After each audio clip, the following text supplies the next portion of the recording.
the Pledge of Allegiance? Yeah. Everybody could join in. I don't think so. Hey, come on. Lives in Holliston. I pledge Allegiance to the flag of the United States of America and to the republic for which it stands, one nation, under God, indivisible, with liberty and justice for all. Thank you. Do we have any public comments this evening? No? No No public comments yet? Okay. Great. We do have one set of minutes to accept, or is it two sets of minutes, actually? Two. The first one is from our meeting of September 17th, no, August 27th. And I make a motion that we approve the August 27th, 2019 minutes as shown. Do you have a second? Second? Thank you. Does anybody have any comments or questions about the minutes of the August 27th meeting? No. Okay, all those in favor? Thank you. Thank you. Next up is the minutes from the September 10th meeting, and I make a motion that we move to accept and approve the meeting minutes of September 10th, 2019, as shown. Do we have a second? Second? Okay, does anybody have any questions or comments about the minutes of the 10th of September? Okay, all those in favor? Thank you. 4 correspondences tonight, 4 items. Make a motion, we move to accept and approve correspondences A through D as shown. A second. Second. Thank you. So does anybody have any comments on these 4 correspondence items? Quick question, Greg, on the last one, the ISO report on the fire department. Our certification number came back, or classification number came back at 03. Yeah. I was trying to figure out from reading all the documentation what the impact is relative to our residents who, is 03 good? Is 03 Yes. bad? Is 03 No, it's a good medium? question. Because it impacts people's ability for homeowners insurance costs. So it is good. I couldn't even begin to say what it impacted individual homeowners, but conceptually,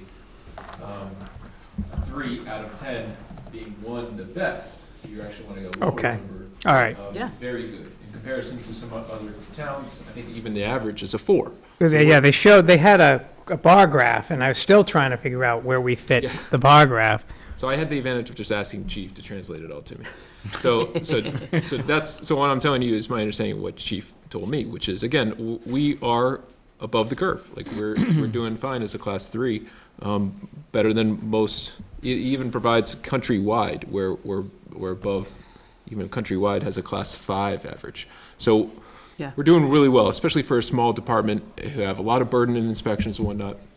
This all, as you were saying, Selectman Gavin, this all translates into insurance costs. So if the insurance company would potentially compensate or have to ask for a higher premium, whatever the case may be, because of our lower quality or lower responsiveness of our fire department or other public safety services. But because we have such good quality, we're a better bet for the insurance companies. And that doesn't just apply municipally to municipal buildings, but also No. to personal property. Townwide, that's right. That's right. So it's great. So the fire department works really hard, and they should be proud, and the town should be proud to have their, for such a small department. This is something to be commended. Okay. Thank you. I was actually going to say the same thing, that I wanted to commend the fire department for that, because that is a very impressive classification. I want to say that a 1 is nationwide is, and I'm forgetting the number exactly, but I'm going to say maybe below 20 nationwide that are rated at a 1. So. Right. So The fact that we're a 3 is very impressive. So That's right. I am very impressed. Okay. Anybody else have any comments on those 4 items?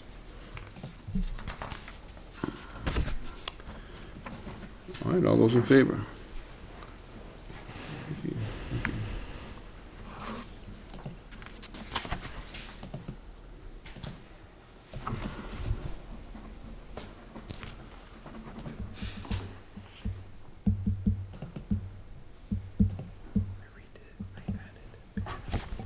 The consent agenda this week is one item.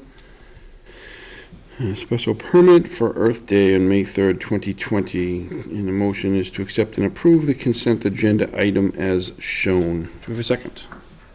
Second. I think so. Okay, any questions? I think this is a repeat. Yeah. So it's Yes, on it is. consent.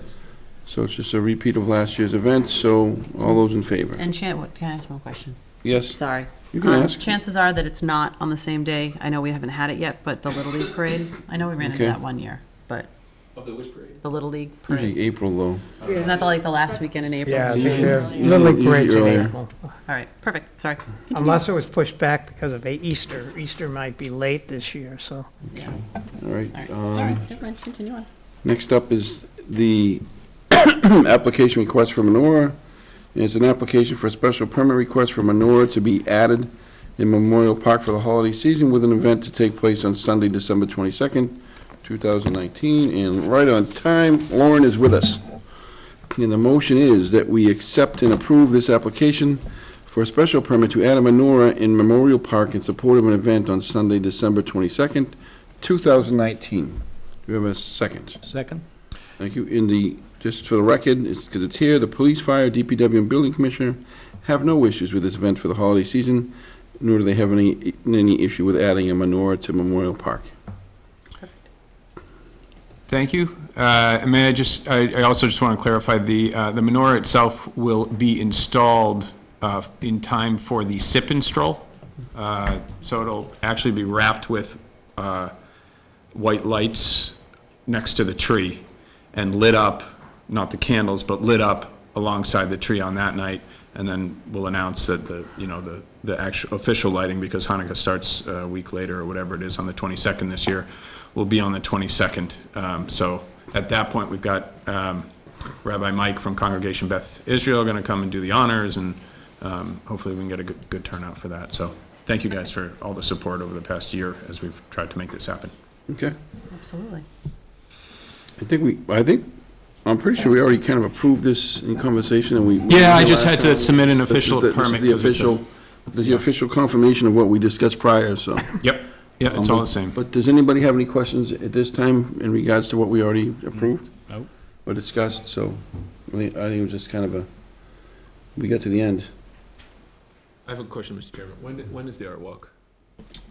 That's the weekend before. Sip and stroll is December Sip and stroll, 14th. Sip and stroll, not art. Yeah. December 14th is the sip and stroll. Yeah, So, and you want this up only to, before then. that's right. So the detail, Mr. Chairman, is that your motion would be in support of the event on Sunday, December 22nd, which is not as accurate because Oh, I got you. You want it to be by the 14th. Right. Well, but this is This is for the for event. the actual The actual- event that yeah. night on the 22nd. Right. We know that the menorah is going to be built on, next to the Christmas tree on December 12th, whatever the All right, date is. very good. Or around that time. Just to specify, I appreciate the clarification, just to make sure, like, the board is in support of doing it and in addition to, that's very good. Yeah, And have you reached- DPW was aware of that also. Right. They all agreed. They'll probably be putting it up near December Oh, right. 1st because of the frost and whatnot that goes into Oh, the yeah. ground. I just wanted to clear Yeah. what was. Yeah, it gets staked about 2 feet into the ground because it's 12 feet tall, so. I just Yeah. wanted to make sure that you had the timeline talked to DPW. Yeah, it's. That would be. Yeah, and I was asked by Greg to wait to officially start the process of the logistics of Yeah. it until Justin comes on board in early Yes, October. absolutely. So We don't want to that's- overwhelm him right when he comes in the door. You still gonna store that in your garage? It's in my basement right now, but it is, I believe, for insurance purposes, it is the town's menorah on the town's, it's, but Takes a lot of yes, it's space. in my, Rebecca would like it out of there, so. It will be. It's 12 feet tall. I mean, it's not 12 feet tall in the basement right now, it's half that size, but, yeah. Just checking. That's a new one on me. Get the manure out of the basement. You're gonna have a heck, Get that 12-foot manure out of here, okay. We should just put on the record. heck of that a you- front lawn. So do we front lawn know, so ornament. do we know we're gonna take possession of it when it's done? And we have a place, a safe place and I everything? don't know where we're gonna put it. Probably at the highway garage. And Put it in your this office basement. We looks, could your probably office fit looks it fairly You have spacious. two Yeah. offices. And just to clarify, although my wife might not be, I am happy to hold on to it. I plan to be here for at least 30 years, so I'm happy to hold on to it, but, and it will be kept safe in a dry basement, and DPW doesn't have to worry about where to store it or what dings into it and that kind of thing. It's So- a $2,000 plus menorah, so Well, I'm happy to, We work that out with Yeah. DPW, however, I can do that. whenever. sure. Yep. That seems like a bargain square footage. Yeah. One. All right, so, all those in favor? Thank you, Lauren. Thanks. Thank you very much. Thank you. Forward to the 22nd. Kate was here and she left. Should be right back. Is she next? Oh, she is She's next, and she's got, Perfect. she's got 10 minutes. And the clock starts now. Let's see. There she is. Hello, Kate. You're I've up. been called forward Just as you, for the just, selectmen. Come on down. Okay, nice to see you I know again. you have a agenda, so I will move quickly, but thank you for agreeing to meet with me tonight. We had somehow gotten past last year, we came in before the budget, the Commonwealth of Massachusetts budget for fiscal year 2020, and so I just wanted to come before you and very quickly sort of lay out what would be important to the Board of Selectmen in terms of money and programs and earmarks that I was able to secure, sort of an idea of where we are. In 2020, as we know, we know that things are going well in terms of the state and the economy, and that is a good time to be a state rep and a good time to be asking for funds to come our way. I'd like to congratulate everyone on 129 Parker today. The groundbreaking, it's very important. I think that Maynard comes into a 21st century and reinventing itself along the way. Someone like David Gavin, who has been here a long time, Chris De Silva doing so much, and I know everyone here is looking to the future, and the future is looking very bright. So with that, Greg, also I want to congratulate you, Becky, the work that you do. Megan, welcome. I look forward to working with you as well. So the fiscal year, fiscal year 2020 is $43.3 billion budget for the state. Now, what is the budget for Maynard? 42. 42 million. 42.9, yeah. So we really come close to each other in millions and billions. Local aid, the FY20 budget increases local aid by about 2.7% over FY19. Total statewide investment of $1.1 billion. The local impact from Maynard, you'll receive $1.67 million in local aid funding. That's an increase of about $44,000 over FY19 for local aid. In particular, the FY20 budget includes a record high appropriation of $5.2 billion in Chapter 70 funding, which is an increase of about $268 million plus over 19. These historic increases right now, which don't include the education bill, which is going to be passed, but which I assume will be included in the 2021 budget. But these numbers are for 2020. Keep schools at foundation levels of spending. It's consistent with recommendations from the foundation budget. The local impact is basically the Chapter 70 education. It's both an essential piece of the broad range of the comprehensive state education funding tool. It is important to also consider the FY20 budget for charter school reimbursement, special ed, and my own district line items. The Maynard School District will receive 5.4 plus in Chapter 70 education funding. That's an increase of about $41,000 over FY19. And I know that the town itself almost gets to 65% in what the town sends to our local schools, and the state providing about 35%. I was also proud to sponsor the budget amendment securing $60,000 for the replacement of the Green Meadow Elementary School, with an increase of more than $25 million over FY19 appropriations in special education circuit breaker, which is funded now at $345 million, and we are at the 75% reimbursement rate again for that. The FY20 budget also includes $7.5 million in supplemental assistance to schools with high charter school tuition costs relative to their Chapter 70 funding allocation. For transportation, I just wanted folks to know that there was a $100,000 earmark that included Maynard, of course, commuter and senior transportation, and I was proud to be the lead sponsor. We tried to do that, or I tried to earmark that every year into the budget so that Crosstown Connect provides transportation both for seniors but also for last mile. And this year we're picking up Stowe on that last mile, in terms of transportation. I also was able to earmark $15,000 for Maynard's 150th celebration, so that there'll be some monies aside for that. And also in terms of arts and culture, about $18 million for the Mass Cultural Council, which I know Maynard benefits greatly from. $19 million provided for the Mass Council on Aging, and we're really meeting the full grant and infrastructure costs for local communities, and that money has increased every year, and we continue to increase it to max out at what would be for each individual senior important for the work of the Council on Aging. In the environment, I was able to get a water quality monitoring program for the Assabet watershed, $27,000, which helps water conservation organizations like ORS. It also helped to advance a significant increase in the state contribution to Community Preservation Act.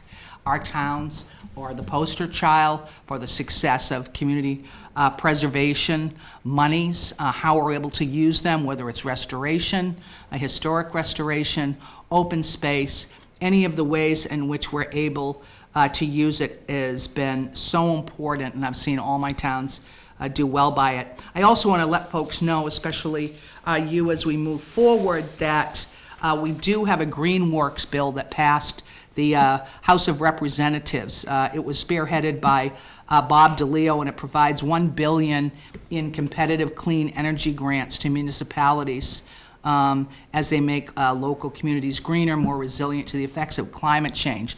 Some of it can be used for water. That there are multitudinous ways that it can be used. It's about fighting and adapting to climate change. So when we actually see that pass, we'll certainly reach out and let the town and the town hall know. My bill and act establishing an interagency PFAS task force is up. I think it's going to be passed in the next month or so. I know that the town of Maynard is not necessarily involved at this point, but it's important for the other towns that I work with. And then a small amount has been also put aside for the 495 Metro West Suburban Edge Commission to continue our work and to continue the work of that, which is also the work of this town and the region. So those are the money items that I thought would be important. So I was actually able to earmark $175,000 basically for Maynard in earmarks. So it's a good year. It's a good year for Maynard. We appreciate that. We Thank really you. want to thank you for everything that you do. I think it's, and today was a great example of the kind of person you are and how you're representing our town. So very much appreciate everything that you do. Thank you, Armin. Appreciate it. Does anyone have any questions about any of the goings-on? I do. Yeah, go ahead. You go first. No, you're One of the things is you mentioned Chapter 70, so that's like a sore subject for us from a formula standpoint. When you start looking at how is it that a town like Maynard obviously being small municipalities, very tough for us to receive what we deserve. But is there anything on the horizon that they're going to review look at the formula? There is a bill that's coming up, and as I was telling you, these are monies that were baked into the FY20 For budget. 2021 you're talking about, or for 2020? Yeah, so Okay. these are baked into 2020. These increases Yeah. that I just spoke about were in the 2020 But budget. the formula's not. Formula itself, as we move forward with the education bill, or the quote-unquote Yeah. education bill, that has not been brought to a vote yet. We do Okay. expect it in this session, but I don't know that it would be in, obviously, this is the 2020 budget I'm talking to you about, so it would necessarily, I would think, be included in the 2021 budget. Okay. So, but we haven't seen it yet. I can't tell you numbers. And we're anticipating that we're going to see it in maybe the next month or so. But, it is work that's going on within that committee and within negotiations between the House and the Senate. There's also a governor's bill to throw in for further discussion. So between the three bills of the House, the Senate, and the governor, we do anticipate that there'll be a bill that reflects the foundation budget and the ways that it can be implemented. And that's really the negotiation right now, is how is it going to be implemented, how much is going to be implemented, and when. Was that the piece they took off last week, right? I'm sorry? That's the piece they took out last week, the day, when we had our Well, last meeting. there really has Which- not which been is a the- bill put so forward last- yet. So what did he take out last week? The governor, last week, the day of our last selectmen's meeting, which was last Tuesday. yeah. He pulled something out of it, he pulled an education piece out of the budget. Do you know which one that was? I thought it was something to do with the foundation budget and the, I'd have to look back at notes. yeah. I'm not quite sure. It was- Things go back and forth a lot when Yeah. it's budgetary in nature. I But knew it was- I'm not sure. I could look and find out for you if you wanted to send me an email especially. Okay. I will track down what it was that you were looking at. One of the concerns that, I hear, and I think you probably hear the same type of reflection, that people are expecting this education bill to be a panacea for Maynard's problems relative to education. And I don't think that that's true, and I think that that's, it's sort of a dream to believe that that's true, but I don't think it's true. I don't think, from what I've read about the education bill, is it's probably more focused on larger Bigger city-type programs in Maynard. What's your expectation so that people can have a realistic understanding of what we might expect, if anything, for additional revenue to come in under this Well, formula? first, I would say that I never endorsed any of the bills because my towns don't necessarily fit under the Right. nature of what they're Yep. trying to do, which is laudable, which is reaching those lowest performing students. That is really something important that we need to do in the state. Everybody should have an opportunity. Again, when you're talking about the lowest, those folks that are having the most difficult, those children that are having the most difficult time in schools, oftentimes it's a complex of issues and not just, a school issue, as we all know. Schools try to do so much these days. So for a town like Maynard, the thing that worries me the most is that it's not going to be about what Maynard worries about the most, which is programming and infrastructure. And this does not touch any of that, which isn't to say, there isn't the Mass School Building Authority to be, touched on for certain things that we might need. But this bill, I don't know, will do what we need, which is help with certain other functions Yeah. and mechanics and infrastructure around our schools. So I will be when we see the bill, I know that everybody is going to be wanting something to bring back to their towns, because that is what you do if you're a good rep or a good senator.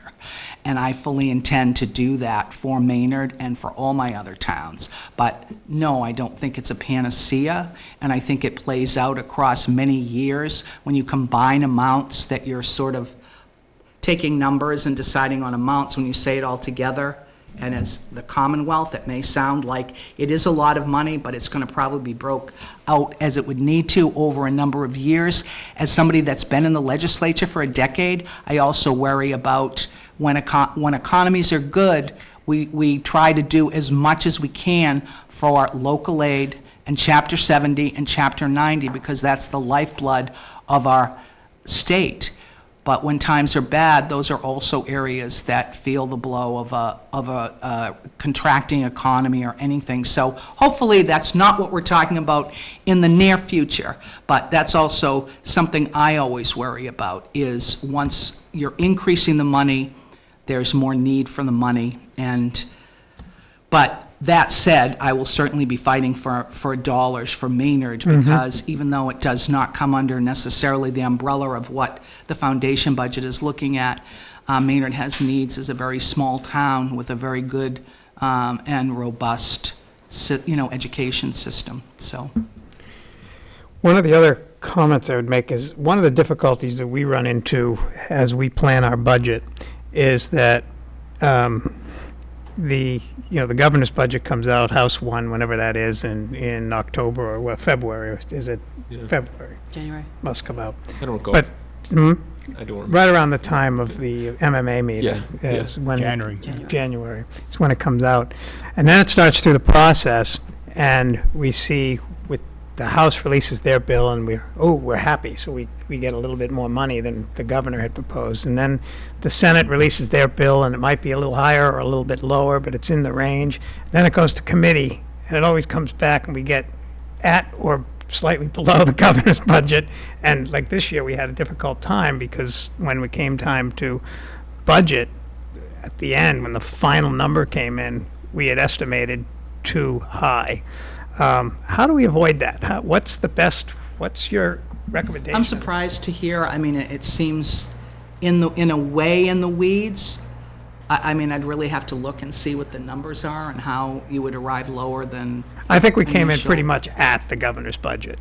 But we had estimated, based on prior history, that we would come in closer to the House budget based on what has happened over the years. And this year, it was not at what the House budget was. I guess I would look first at, which I'm sure is what you did, Greg, is where the monies fell short and why. Yeah, and obviously it's not your doing it. That's not my point. It's really just an educational point as to how do we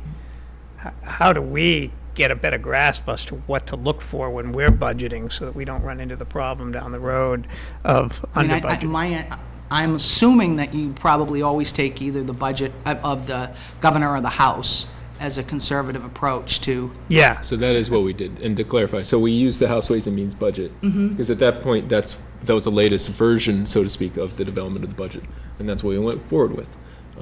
But to David's point, it was adjusted. I think it was the conversation primarily on the education side, and so the lesson learned, I think, is we need to be a little more conservative. I think going into this next budget, I'll use the governor's budget as potentially, I haven't really decided this, but as the baseline at least. And if Chapter 70 and those increases are baked in, hopefully that will also It could. bake in a little bit more. But we'll definitely keep a Funds close for watch on it, chapters, because, yeah. But I think you answered his question, is Right. being more conservative when you Right. do the budgeting, so that you don't get a surprise. Right. My last comment, two comments. One is, you mentioned possible monies that might become available for water resources and stuff like that. And as I think you know, we're researching White's Pond as a potential to come online, which, if we were to explore that as a possibility, we would need help, because the lines, although the lines exist, the lines need to be replaced. Large project for the town of Maynard, and that would be sort of a redundancy in our water resources, that hopefully we never have an issue where one of our wells goes completely down and we lose a major well. But we need that extra water, but we can't afford to pipe it here. So that's a problem for us, but keep that on your radar too for us, that Sure. we keep in touch with Greg and the DPW so that we have an understanding. And lastly, I again encourage the state to consider what I have always referred to as the MPSBA, the Massachusetts Public Safety Building Authority, which I have proposed, and you and I have spoken about this too, about proposing a way to fund, similar to the Massachusetts School Building Authority, a way that smaller communities especially can fund public safety buildings. And my proposal has been that we seek a way to have a $1 surcharge on every automobile insurance policy in Massachusetts, given the fact especially that automobile accidents are typically the major response reason for police and fire these days. It's an EMT business more so than a fire We're business. looking at that right now. I said earlier this year, but did not say here, looking with a number of senators and legislators at the potential for creating some way to deal with our public safety buildings in Massachusetts. There are several ways in which we're looking to make it possible. It takes a while, Oh, I know it especially does. when you need to start with data points and understand what the problems are. I know deeply what the needs are in my community, but you really need to go around the Commonwealth and get a better understanding of what all the needs are. But it is certainly on my agenda and has been on my agenda. So we continue on. And in a similar vein, public safety, where are we at all, if at all, with the handless cell phone? We anticipate that coming out of conference committee Soon, soon. yeah.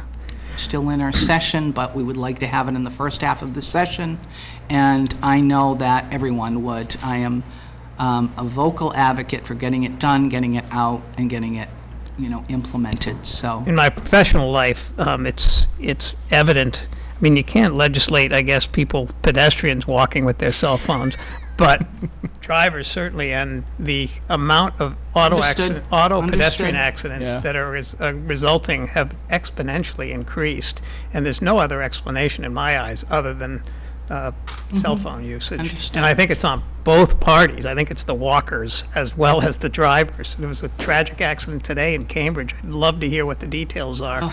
No, understood.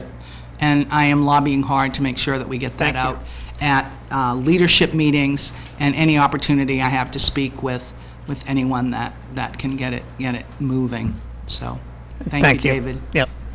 I just had a quick question, clarification. So with the additional monies that I think that you said that Governor Baker has determined for, I think, if I understand correctly, for Chapter 90, for fully funding. Yes, and I can leave special these ed- with you, so. So I was just curious, so that's in addition to anything that we've budgeted for so far, correct? Maybe? I don't know. Which ones I are just- you speaking So about? I think so, like, No, for the this is all chapter- part of the budget. It is, so like the Yeah, so I'm chapter, reviewing Chapter with 90 is you. going to be She the was looking 266. You're or- looking yeah. for extra money, huh? I'm always looking for extra money. But no, I appreciate that, because we're looking, and I know that, I appreciate there was a little bit extra, hopefully, for schools, with the to address the charter school issue as well, because we are definitely And that seeing formula will that. change, I think, but I Yeah. would not want to speak to it until Yeah. we have it in hand, because We look forward Because you to never that. know. you never know. Yeah. Right? Anyone else? No? Well, thank you for joining Thank us. you, Thank Kate. you again. Thank you, everybody. I will Appreciate leave it. these with. Thank you for Thank keeping you. us in mind. Yeah. All right. When you, really, we appreciate it. Becky, do you have the trash sticker folder? I think you took it. I need it. Thank- Because I don't think we signed it. Oh, we didn't sign anything. Okay. Yep, okay. Thank you. So we're going to open a public hearing. I'll read the legal notice. The notice that the Maynard Board of Selectmen will hold a public hearing on Tuesday, September 17th, 2019, at 7:20 PM in the Michael J. Gianotis Meeting Room at the Maynard Town Building. The purpose of the hearing is to determine the new fees for trash stickers. The public is welcome to attend, and that public hearing is now open. So.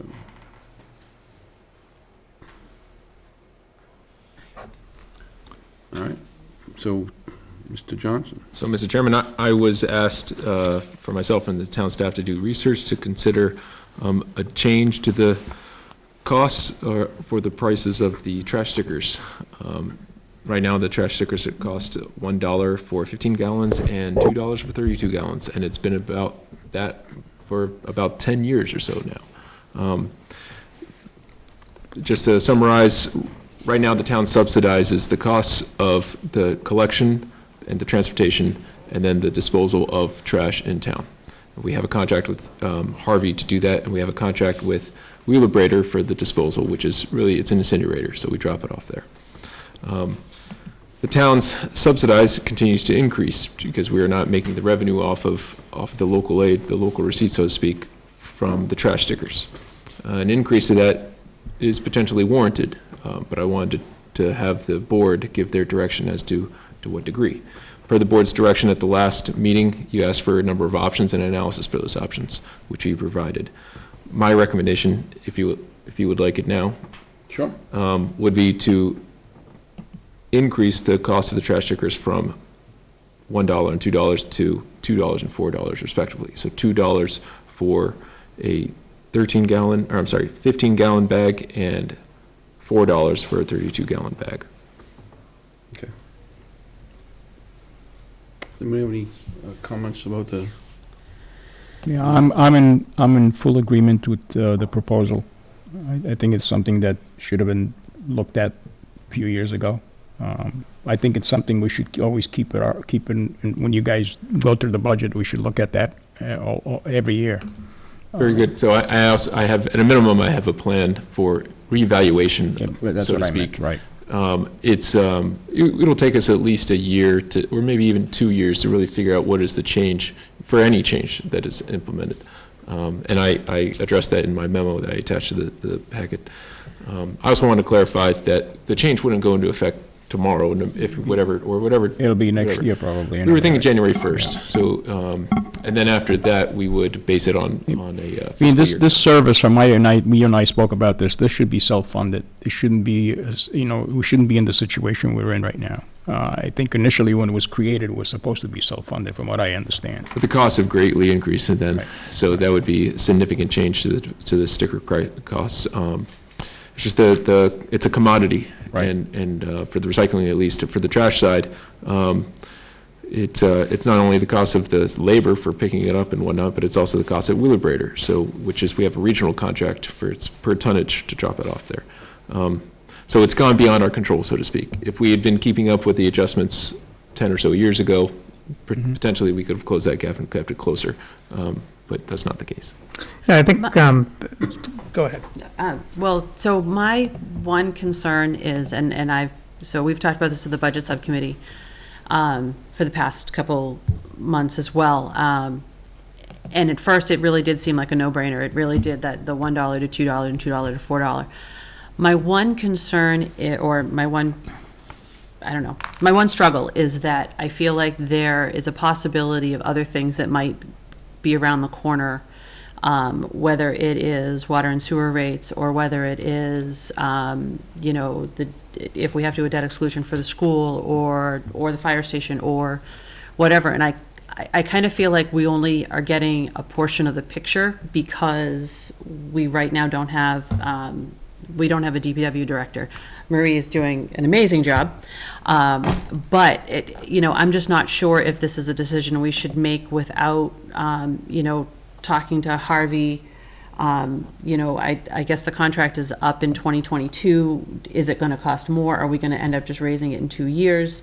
So I honestly, I don't know at this point. But Those are things wanted I to see find your out. point. From my perspective, is I think we are where we are today because of the inactions we took in the past.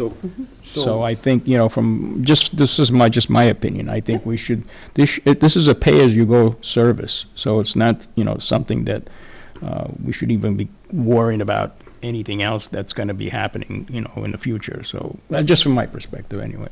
That's just me. I don't know that it was ever a full pay-as-you-go thing. I don't think it was ever. Okay. I don't think the trash stickers ever fully That's what I was compensated told. the town okay. for the expense of the services provided by the Wheelabrator and the different various people that have collected our trash. But So it cost us 600. This is a significant, to some people, $2 a week or $4 a week is a significant increase, to some of the people that we often sit here and talk about, elderly and other people in town with different financial stresses and strains that some people don't have. So we worry about, in this room, we worry about, the cost of a sign in front of the police station. It's $13,000. This dwarfs that. If we take this and put this on the taxpayers, who, by the way, are gonna see an increase in their taxes, most likely, to get to the 2.5% and possibly an override to fix some issues at the schools, likely to see a increase in water and sewer fees, because that's almost an annual occurrence now with the expenses of all of our contracts and all of the things that we do in those parts of our business.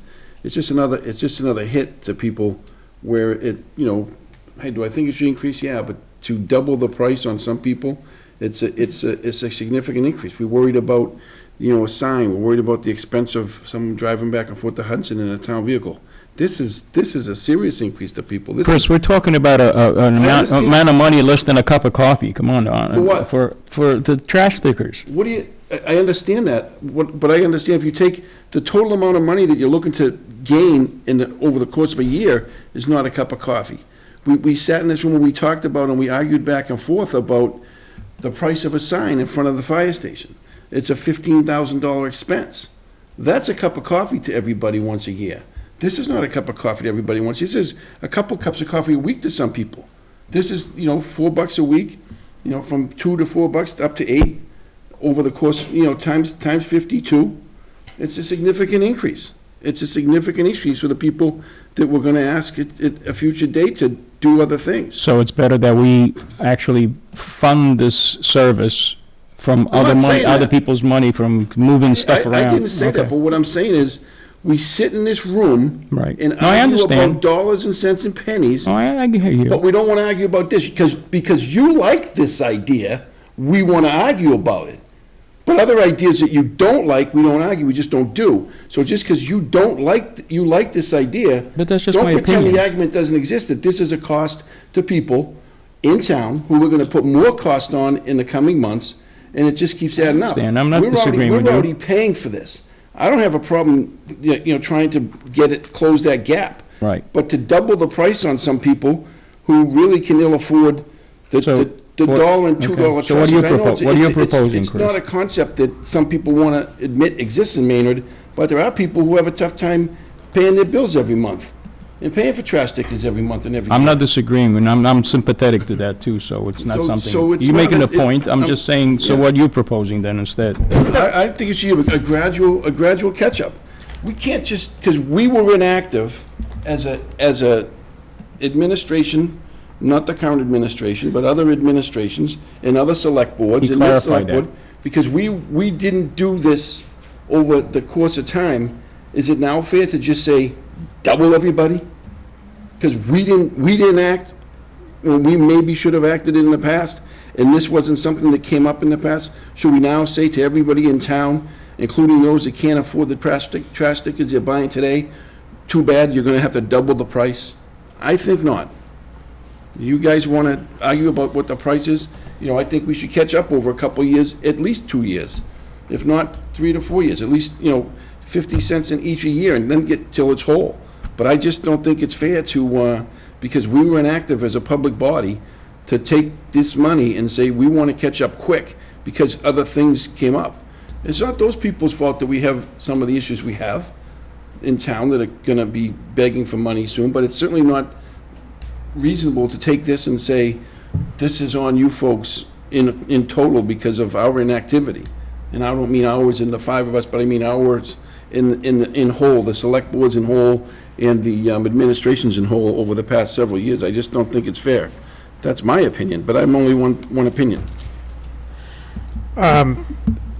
Just to go back a bit, when this program was entered into, just to get to the point about fully subsidized or not fully subsidized, I think when we first entered into this program, Bill Cranshaw's here, and I think he might have a better recollection than I, because I think Bill was even the one who proposed these stickers in the first place. So, That's Ann Damaris. all right. They ducked that one. But anyway, I think the initial subsidy was like $50,000 from the town. I think that was the number that was originally out there. We're now up to the town subsidy being $350,000, which is substantial for when we're talking about finding nickels and dimes. I am very sensitive, and have been, and I'm surprised at some of the comments that I heard about the sensitivity towards people's increases when we talk water and sewer in the past, and the opinions of some of my colleagues on the board at the time was a lot different, thinking that we didn't have a senior issue with people with revenue issues in town. So I'm surprised to hear some of those arguments tonight, because I've recognized that for a long time. Others may not be. I'm glad that it's coming around, that people are recognizing that there are seniors that are struggling in our community. So my intent here is to make sure, and my intent in bringing it up when I brought it up at the Budget Subcommittee was not as a revenue generator, that's not what it's supposed to be, but rather to make the program more like it was intended at the outset, which is a small subsidy from the community and a helping of the residents to fulfill an obligation that they have, that otherwise they'd have to hire a private firm to come out, which is probably a heck of a lot more than $2 a week, or $3 a week, or $4 a week. I don't know what that might be. I do recognize the fact that most of our, the people that would be mostly impacted by this are probably the smaller households. Typically, I'm thinking along the lines of the seniors. And I think I expressed one of my thoughts when numbers were being thrown around and saying, oh, well, let's increase the pink stickers to $2 and the yellow stickers to $3.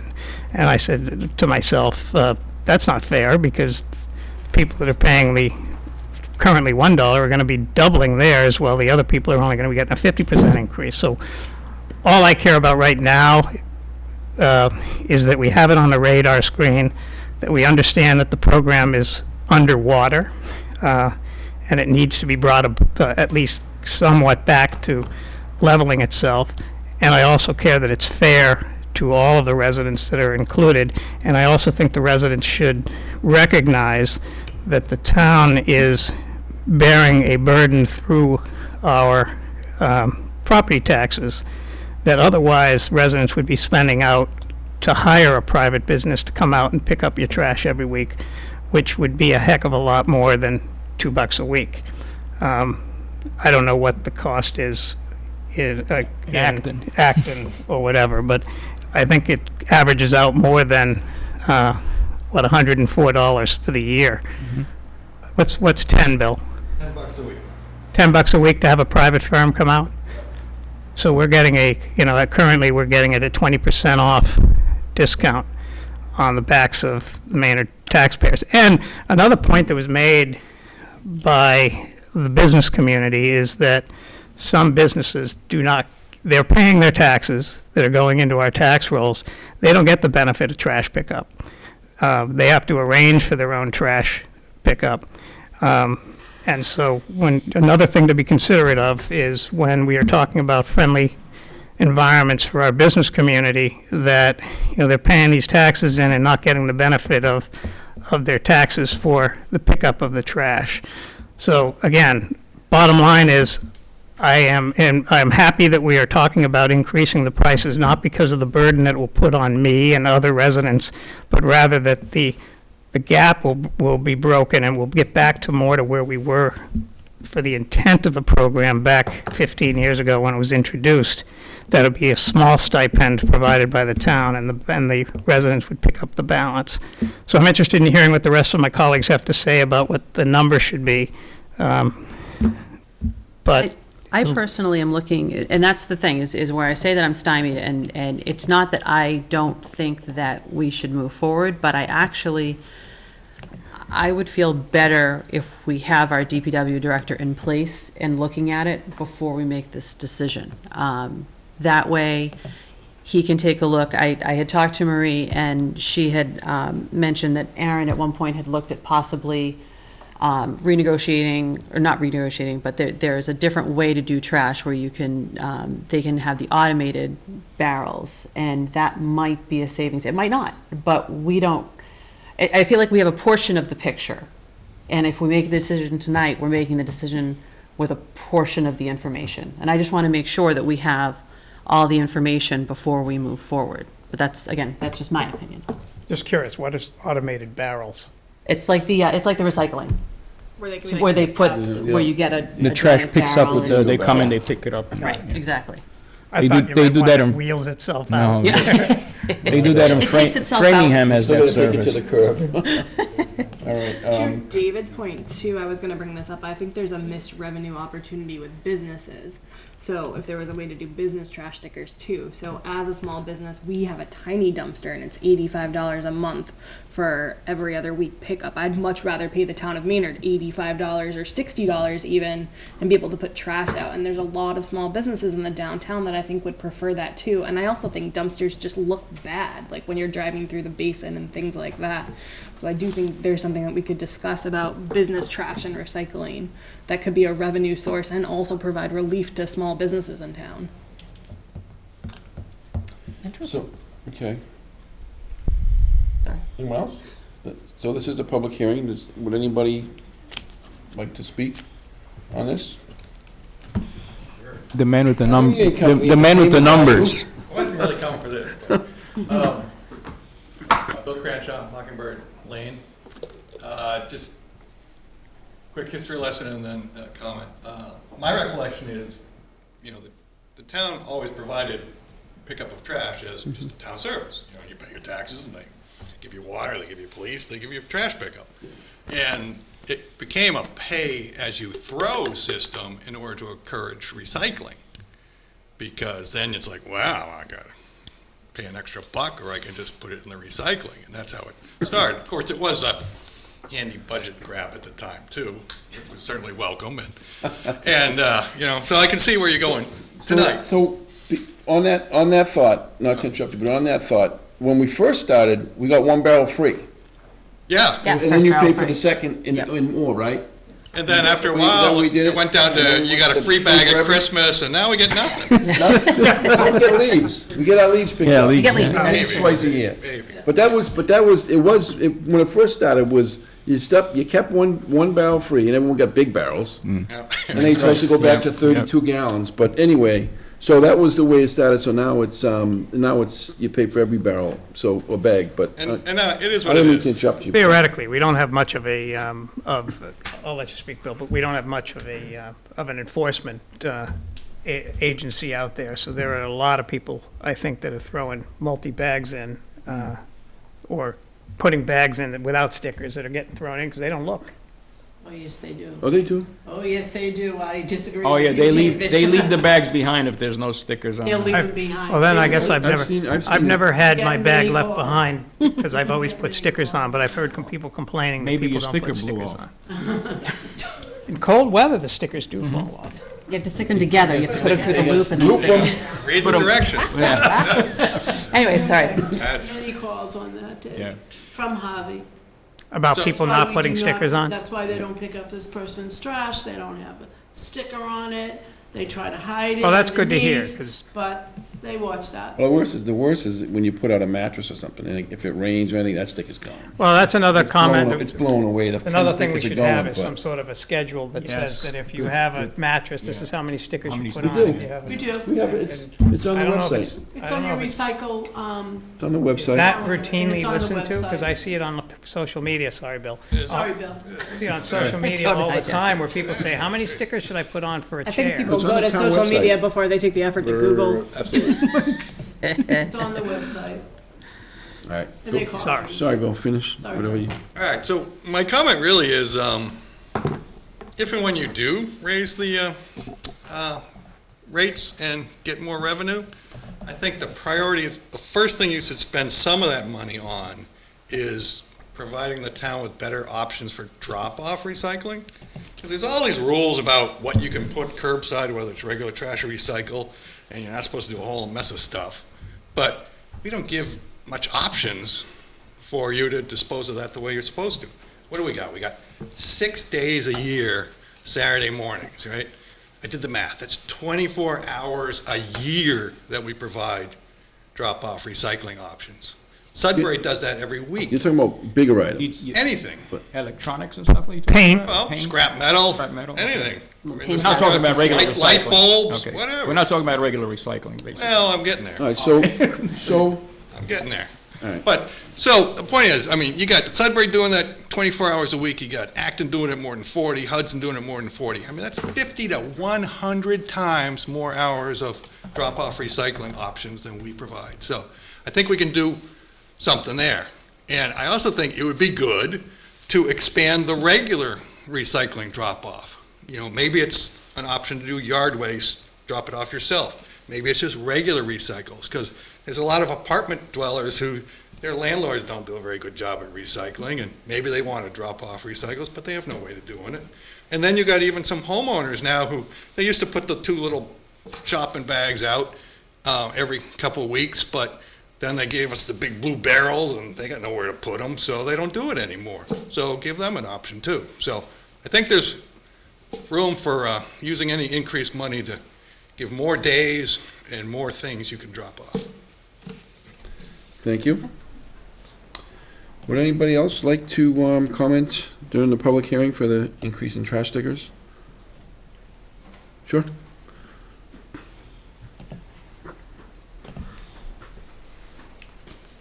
Good evening, I'm Margaret Ann Mouse. I live at 58 Summer Street, and I like the pay as you throw $2 stickers. I like that system. I do wish that we had recycling pickup once a week. There are many other communities that do a better job, I think, than we do. I also am very concerned about yard waste, only having 3 pickups a year.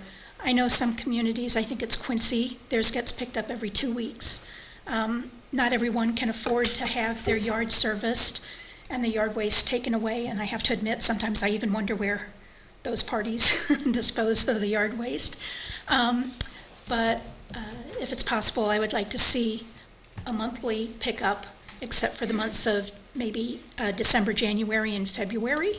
And even if it meant having to put a trash sticker on the bag so that you're paying more for more than 3 pickups a year, that would at least give some of us with a yard that we would like to try and keep cleaner an option, an alternative, and that would be appreciated. Thank you.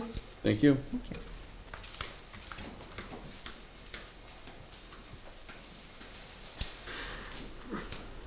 Hi, Sarah Ambrose, I'm on Tremont Street. I would agree that I'd like more of the recycling options to drop off, because if you can't fit something into the blue bin, they will leave it behind. So that discourages recycling. Either you have to put it out in your trash, you have to wait for the next week, or if you have to beg a neighbor, can I borrow some square footage in your blue bin? But the other thing is, I know that if you do increase trash stickers, double them, people will probably go somewhere else to throw their trash or burn it, like some neighbors do that I've seen. So I would hope that it would be more incremental when they do get raised, if they raise them, just so that, you know, you're making money, you're not going to be losing more money because people aren't going to be buying the stickers at all. Thank or you. burning it. Okay. Thank you. Anyone else? So the suggestion is that this would take place, if it takes place, if and when it takes place, sometime January of 2020. And Justine had mentioned that she would like to see our new incoming DPW director weigh in on this, and when he does come. Does anybody object to that thought? If it can still happen within the 20, within that timeline or whatnot. Could be like an So in the October. meantime, then, we shouldn't be proposing any kind of an increase at this point. No, I don't have a problem with that. We can propose whatever we want. I'm just saying, to Justine's point, would Yeah, you- I mean, that makes do you sense. object to having No, not at all. him, weigh in and Yeah. and help be Yeah. part of the decision-making process? I mean, he starts September 30th, so if we're Yeah. looking for a January 1st Yeah. increase, I feel like that Yeah, gives yeah. him plenty It of gives time. us time. Gives us time. Like- I need about a month, because we have to buy the stickers, so whatever. Oh, Marie's got something to say. I did briefly speak with Justin tonight. He was in the building. He came down. We did a quick view. We did talk about trash. He would really like you to wait till he's here. He has some ideas about trash that he's worked on in his former city, and he really would like to present that. We talked about meeting with E.L. Harvey. We've put that on hold until he does come. I hope that you would take that into consideration. And I know you need to raise the sticker prices. I'm not saying that you shouldn't, but I would just maybe give him that opportunity to speak on behalf of DPW. Okay, Thank you. thank you. Anyone else? One quick comment. When we first made this proposal and there was a request, I think it was from the Budget Subcommittee actually, to come back with some estimates for cost or whatever, there was an email, Greg, I think that you sent out, but I think it was on behalf of Mike, that said that dollar increments are easier to calculate for whatever reason. I was kind of confused by that because You want me to explain that? 2019, and I would think using a calculator is easy, but I didn't understand what the rationale was for half-dollar increments versus dollar increments. So we buy our sheets in so we buy the sheets in multiples of five. So, so if you do it by a 50%, it just, logistically, it's more difficult, plus we're talking about the changing of literally quarters and cents and whatnot at the window here at the treasurer's office. So to purchase the sheets, you could do increments of 20 cents per sticker, which comes out to another $1 per sheet cost. Yeah, I mean, we did originally the calculation when we first did this, we did it in 20-cent increments. Right. So it wasn't as if that wasn't done when we looked at it. So we can the relook at it. concern was more about the purchase on our end of the stickers than Logistics. than on. And the Money January handling. 1st date was just a date that was through the Right. budget subcommittee, and there's nothing that says it couldn't be, It could be, first. I mean, correct. that was just a date that was thrown out. I mean, Oh, yeah, I don't have, the date is a different issue, you know. To me, if you, based upon the conversation, if you're looking at trying to encompass everyone's opinion and more data and everything, then it almost pays, to not do January 1st, and look at it And wait until July. until July, only because then by that time, all the questions that everybody has will be either answered or we would be looked at. And then we'd be able to say with everything that we've done, in terms of DPW and everything, that this is the best way to do it. We may decide, when he comes in, that there's a whole different approach, from the expense side. I mean, to me, January 1st sounds good only because from a budget standpoint. But if you look at everything everybody's been saying, it makes more sense from an implementation and just everyone's involved in the whole thing to be July 1st, but that's just me. People will complain and say, gee, we should have the revenue, but. Well, I presume that can be part of the part of the conversation once we speak with the DPW director. I mean, if you were looking at just this whole conversation, July 1st would probably make more sense, because everything would be vetted by that point. But that's just me saying it, it's not me making the decision, but. Okay. Anybody else? I have to tell you, I'm online right now looking at the recycling and trash and whatever, and I am completely impressed with all the different options of how to get rid of things. And There's a lot of reciprocity too. there is a lot of, and then there's also a list of how I get rid of page. So it's a list of anything and everything you might want to try to get rid of. Page? Page. And Page? How to get rid of So a page air of- conditioners, a page of how to get rid batteries, of- bicycle, it's like Got you. everything. So Oh, a if page. anyone gets how a to chance, get take a rid of look at it. I'm very impressed I with it. could I get rid of did not see page. that before now. Okay. Anyways. Anything else? All right, so I will make a motion that we close this hearing. I'll second that. All those in favor? Thank you. So it's 8:04. And then, I guess, so we'll get this to Justin, and then we'll schedule something in the month of October with Justin towards the end of October. so I recommend October 15th is your second meeting in October, so we can, if you'd like to, Mr. Chairman, you can table this discussion until that time, and if we're not yet We prepared, could then I'll not close, recommend. could we possibly leave the hearing open until Yes, you such can. date? And so reverse the You're vote postponing the hearing, right, and continue the hearing or until continuing, excuse me, a yeah. date, some date certain. Could Yeah. open a new one? You can do We that, open or a you new can one, we'd just, have to post or it. you can just motion and then not, you can vote down the motion, like you can make the motion to change it and then not do it. One of two options. Okay, so, all right, so, Sorry. killing me.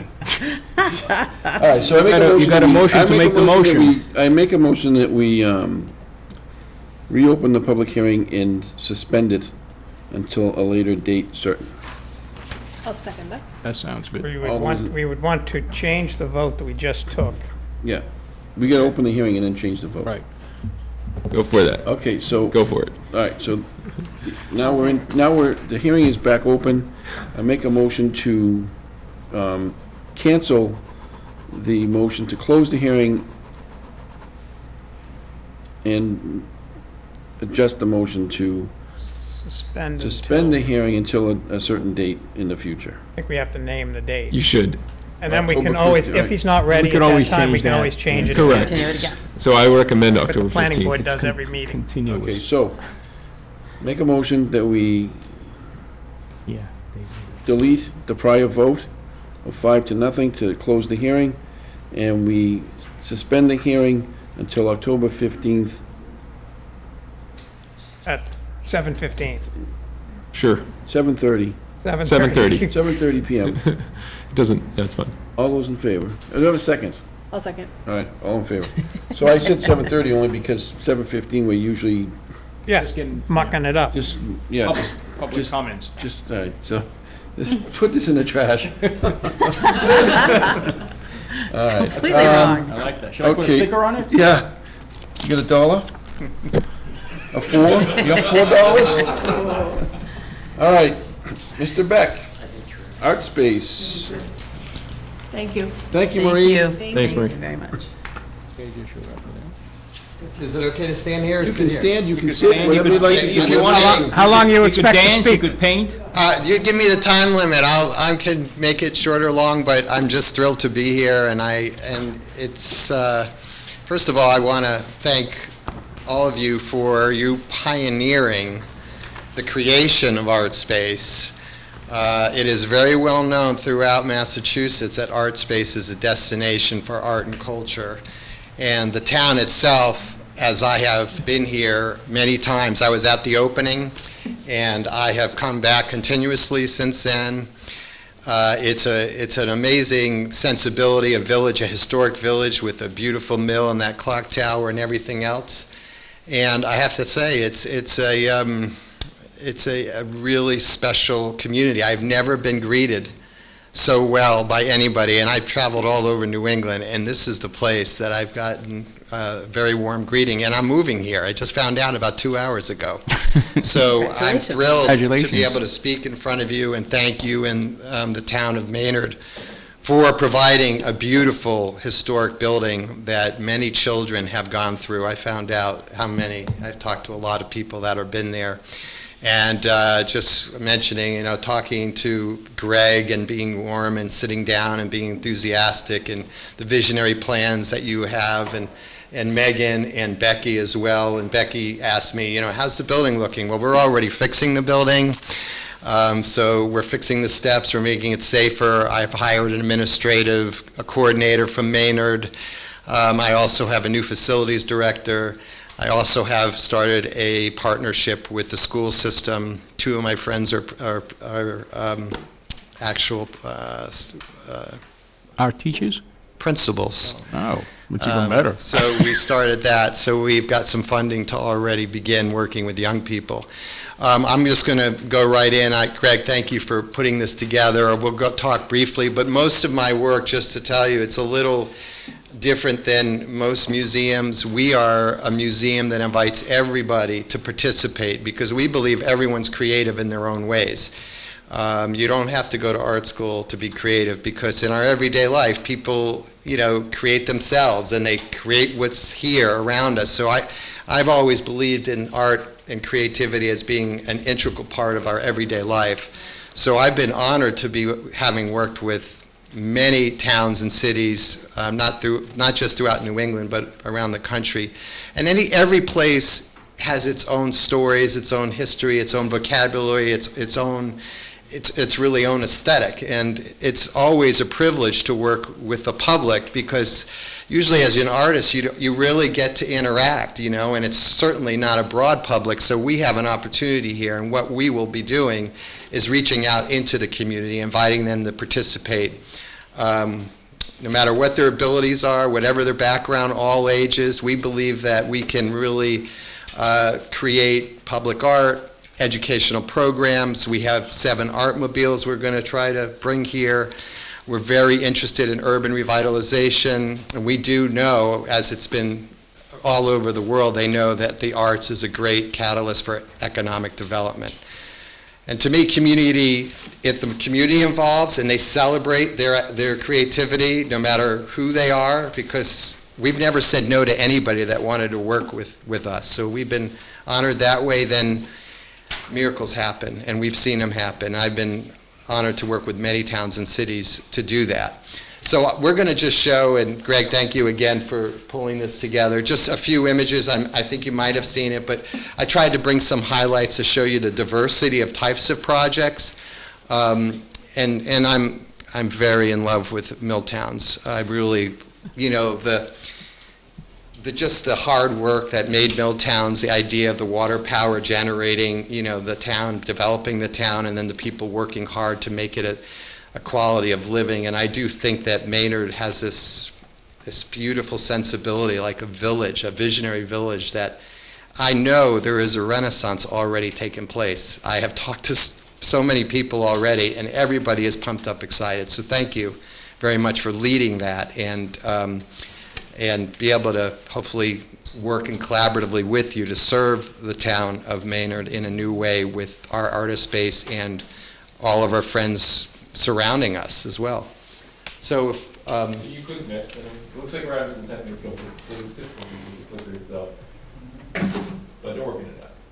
Okay. Can you just hit the arrow on the, no? Maybe. Well, like I said, the first way we start any project is we kind of listen to the place. We find out the history. We try to find out what symbols are important, what has happened here in the past, how the city has gone through ebbs and flows. That's Sorry. me, yeah. That's just you. But the important thing is a place, when you talk to people and you get them engaged in a place, in who they are, they get excited. They want to tell their stories. And to me, that's art too. I mean, everything could be a creative way to express yourself. So the way we try to work is have a real sensibility, a real kind of vocabulary building that appreciates a sense of place. Many people feel a sense of pride about where they live. This is a beautiful town. I mean, it's a walking downtown. It's no doubt in my mind that this will be one of the destinations that will draw so many people from all over to come here. It's no longer you, it's now your. Yeah. Oh, here we go. Yeah, so Can we go? Yeah. Yeah, so one of the big accomplishments we did last year, you might have seen it, we got worldwide attention. We involved 5,000 people within 6 months to create the world's largest paper airplane. So we can move forward. So we worked with 35 schools, all over New England, by the way, because we worked with all those. We contacted everyone we knew, and we asked if they wanted to be a part of it. Well, Fitchburg, as you might know, was one of the largest mill towns that created paper. And so that was a way we wanted to educate our young people and also the public about the importance of how paper was to the creation of the city of Fitchburg. So we had done all sorts of projects to develop here is the big head with ideas that are generated by kids and by the community. This is in Arlington, where they made a prototype that involved about 100 people that came for workshops. Everything we did was free to the public. And then we kind of moved forward and tried to develop it with not only engineers and the public and educator, but everybody that knew about flight wanted to make sure that this was designed correctly. even though we wanted the world's largest. So here we are at the airfield, and we're using an unused hangar that we built it in, and an airport runway. So here it is, and there it is being created. It's 65 feet long. It had paper from the 1700s all the way up to contemporary paper, and 5,000 plus people had their hand on it. And we're not talking just artists, we're talking poets, families, you name it, anybody who wanted to participate. So we did a lot of workshops until we built this, and then we had it on display, and it was a spectacular experience. Keep going. This is recently, we were founded in Fort Point Channel in 12 abandoned railroad cars, and so we were invited to do a piece in the Boston Harbor.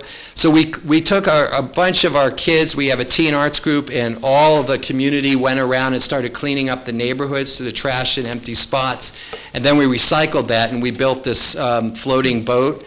It's called Create Coral Reef, that talks about the importance of coral reefs that are being devastated by pollution in the water. We also went to the water shore and built this, and it's floating right there downtown Boston. And we're celebrating our 35th birthday at this point where we were founded. So it was illuminated at night with LED lights, and about 500 kids and families created this, all from recycled materials, including the boat. Art Ventures Ruggles Mine what is a historic tourist destination. It is the oldest and largest mica mine in the United States, and it's in Ruggles, New Hampshire. We went there because they were trying to figure out new uses for this place, that most people came just to dig rocks, historic minerals and rocks there. So we took it over. We thought maybe a good idea would be creating a theme park that the community could around ecological themes. So we created a film project and installation with about 500 filmmakers, artists, kids that went there, and it's a monolithic site. And so we did a film there, and now I think the state is designating this maybe as a historic park that the state would run, and they've used this video to show what the possibilities were to utilize that, not just for tourists to come, but also for arts and culture activities. So that was pretty special. Big poems that we created on the ground. And then we were in Lowell for 10 years, and we created Art Ventures Lowell. We literally involved over 10,000 people from Greater Lowell and all the schools. We worked the superintendent, and we created a summertime arts festival, 25 collaborative public artworks created by 10,000 plus people. We transformed the smokestack where, the national park is there, which is pretty special in Lowell. So we tried to give them a new symbol of a creative revolution that is starting in Lowell, which has continued to happen. And we have a huge Cambodian community there, and we did a giant dragon. All those are CDs that over 1,000 kids and families created to make the dragon. So you can go to the next one.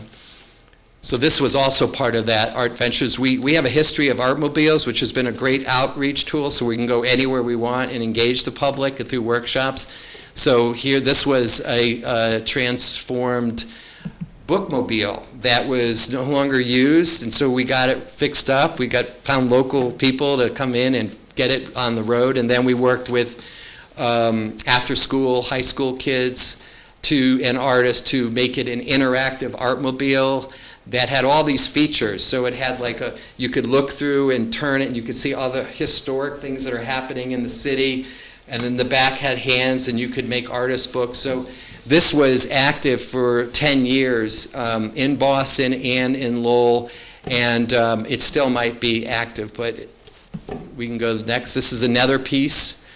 In terms of branding a city or a town, Lowell was groping beyond the industrial, and so one of them was the flowering city, because they had such a large garden community. It looks like so does Maynard. So these were 20-foot high flowers in an unused space right downtown. And after this was created, it was given to one of our schools because kids wanted to transform it into their own type of flowers and do drawings on it. And that's where it is now locally there. The Stay in School 500 was a national endowment for the arts. We got a couple NEA grants while we were there. This one, I was one of my favorites of all time.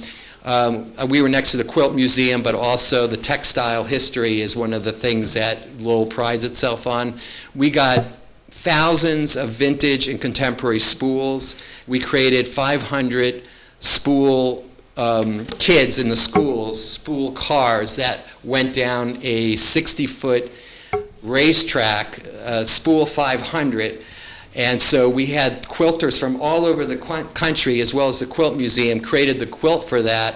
And then we had a huge festival. This is also on wheels, and here is the opening right during Folk Festival, where, you know, they got 200,000 plus people come.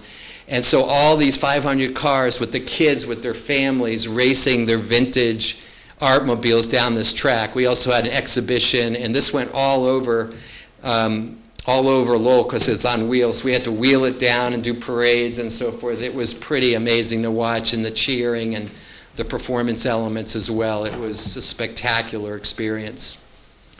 Yes, well, I hope that's not past, I hope I'm not past 10 minutes, but I feel like, you know, that Maynard has all the potential to be a major destination for art and culture and history. And I'm here to really serve the community. I'm real excited to work with the talented artists we have. We have very talented artists that are over there. So we really want to open our doors. We want the artists to come into the community, want the community to come in to work with us, and of course to develop partnerships with the already amazing cultural things here. So we hope to be good partners and work closely with you and use the arts and culture as a way of celebrating our community and important issues that could help make it more beautiful, cleaner, safer, and so forth. And I'm just really here to serve you, and I'm so grateful to have Art Space here and be a part of it. So thank you so very much from everybody. Well, we welcome you. Thank you very much.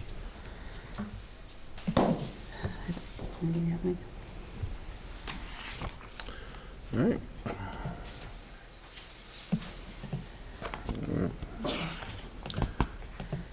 Other than that, Mr. Chairman, we're excited to meet with, work Yeah. with Jerry and the rest of the team.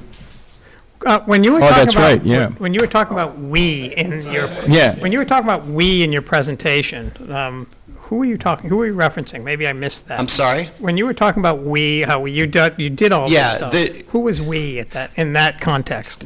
We always believed that collaboration was something that was important, because when you get people having ownership of their ideas, but in relation to other people, it's just like your team or any sports team or any kind of team project or campaign. When you get everybody together talking about art, especially large-scale art in place, you know, all of that becomes the community, and that's community art. That's community public art, and that's what we specialize in. So, you know, it is a collaborative process, and it's a process that we take really seriously, and so that everyone can contribute to the development of a project. And it's not just visual art, it's literary art, it's theater, it involves all the art forms. What organization were you? I was working 35 years running the Revolving Museum, with? Okay. which was in Boston and went to Lowell Oh, and okay. went to All right. Fitchburg. That's what I was trying to get a grasp. This job, I'll tell you, when people sent me the job description and knew it was Art Space, I got very excited, because I love Maynard, and I've been here. My friend Eric Hansen has taken me here. He came to visit me about the public art that you were creating. I was trying to share as much resources as I could with him. And like I said, I've been coming to Maynard for a long time. So when this job came up and saw that, you know, at that facility, which seems like paradise to me, you know, that beautiful building with the landscaping, with artists, and seeing so close to the downtown.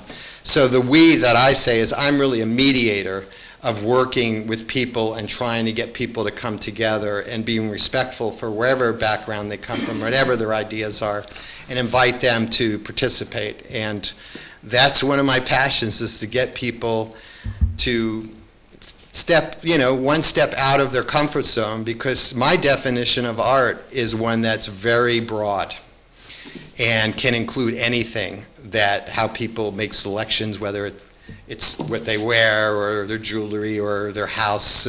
So it's all creative, and so we just try to bring that attitude to everybody, and so that becomes the we. And to me, that's what makes, that's a community building process that I feel can make major changes. And young people have always been some of our leaders and our teachers.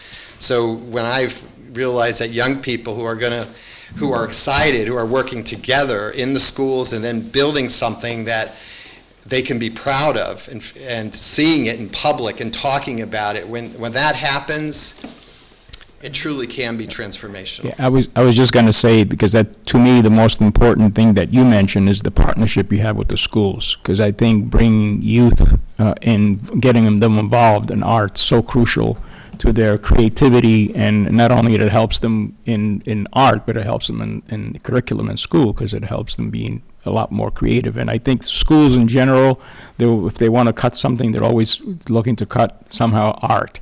So by you partnering up with them and making sure that art stays in schools, I think it's a great achievement that's very good for the community and everybody else involved. Thank you. Yeah, I agree. We do STEAM programming even before they even created STEAM. So, it's all the disciplines working together, because to me that's the greatest art, really, is when it's everything, and it can really relate to every subject. And then the kids then can get more involved, because they don't think they have to be great graffiti artists. All of a sudden they're like, I'm into math, and we need math for engineering and public art. Everything we build integrates all of it: science, art, technology. And so we can hook people in and find their niche, and then they can work together. And that's what's beautiful, when you see the team effort come together and see their work being presented. It's a pretty special Did you experience. catapult that plane? Huh? Did you catapult that plane? We wanted to fly it. We built it so it could fly. However, what we found out is the runway was not long enough to reach the speed, and even if we could reach the speed, depending on the wind conditions, it could fly up and it could go the opposite direction towards the public. Because, you throw a paper airplane, you don't know where. So my team of experts, even though I was tenaciously trying to make it happen in any way possible, said, Jerry, you can't do it. So what we did do is we got a donated crane that lifted it up. So when the public came, so we raised money to bring 3,000 kids there to come and see their creation. And then the media we had NBC, it went all over the world. It was amazing, and the kids saw that, and they were interviewed. But,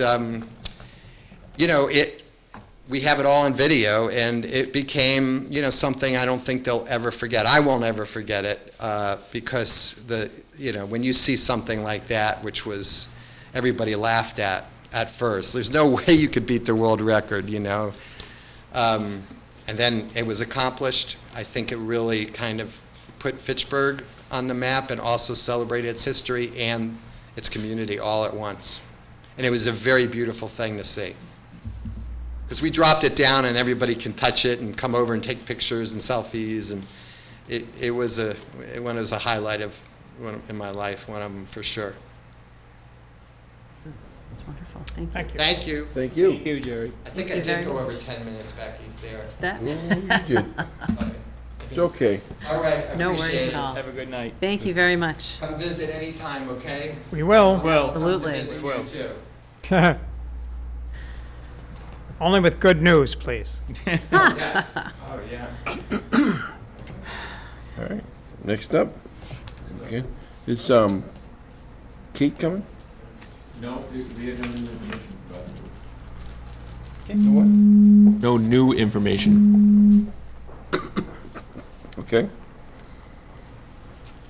So I guess we've got to decide about the ACA for New Can. We have two choices. We could have one with location and one without location.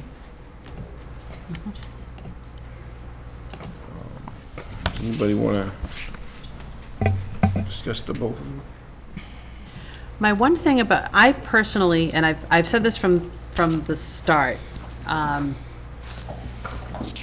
so I don't necessarily mind the no location, but there is something actually that I would want to add into it. And that would actually, and I don't know how it would work, but it would be, because my biggest thing right now is the fact that things kind of get held out, we have a couple HCA's right now that I know that they get tied up in the CCC, but I would want some kind of an end date, like you would have to come back within like 6 months or 8, like, yeah, for. Can I make a comment on that? Because I actually remember the discussion from last week.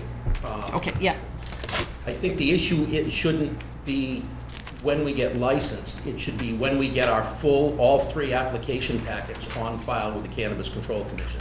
That's within our control. Yeah. Once it gets on file with the commission, the law says that they will turn around the applications within 90 days. And I just did a lengthy analysis on this that I think is going to be published in Forbes. As of a couple weeks ago, applicants who have gotten a provisional license, it's taken them on an average of about 126 days. The applicants who don't have a provisional license have been sitting in the queue on average 162 days. So the 90 days just isn't happening. Right, So, right. but it is on us that Yeah. we should be able to get it in within a reasonable period of time. Right, and no, and my more concern is actually with coming back with the location. So if we decide, so I was thinking more about this, and I kind of think, as much as, I appreciate the philosophy of we're going into business with, if we sign this with no location, we're agreeing, as stated before, that we would go into business with you Yes. without a location. My concern is the people who come, I just want to make sure that we don't have too many of these things hanging out there. So it would be that I would like you to come back within 6 months with a location, or something like that. I think that would be my. That's fine, well, that's easy. There's something baked into the process itself. The state doesn't actually review the contract itself. It reviews the certification statement signed by the executive body, basically the signatory of the HCA. So it's a certification form. And as the language we discussed last time, the HCA isn't final until the location happens. Right. Ergo, you wouldn't sign that certification form. That certification form is required to be uploaded to the state's portal to submit to the state. Right, But I so that's what I'm saying, though, is that what I would like is for a time limit on that coming back for this, I do understand, I understand that this is a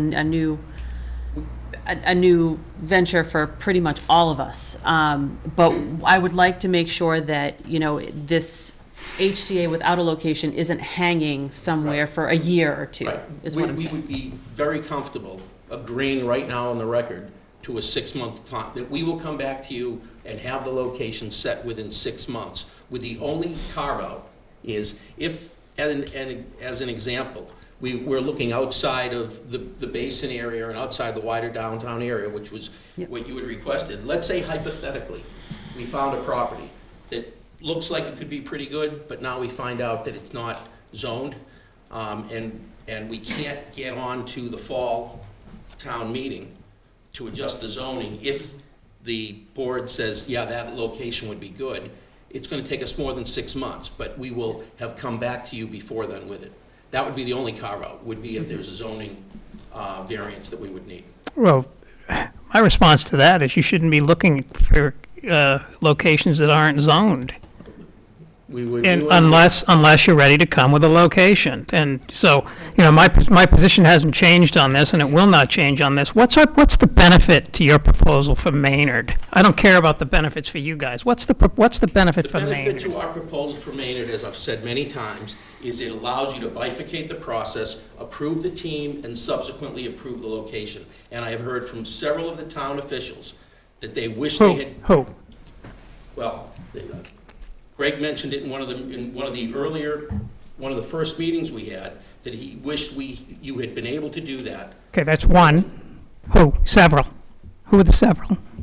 I think I might have mentioned it, to be honest. I think I might have mentioned that That's two. That's two? Several?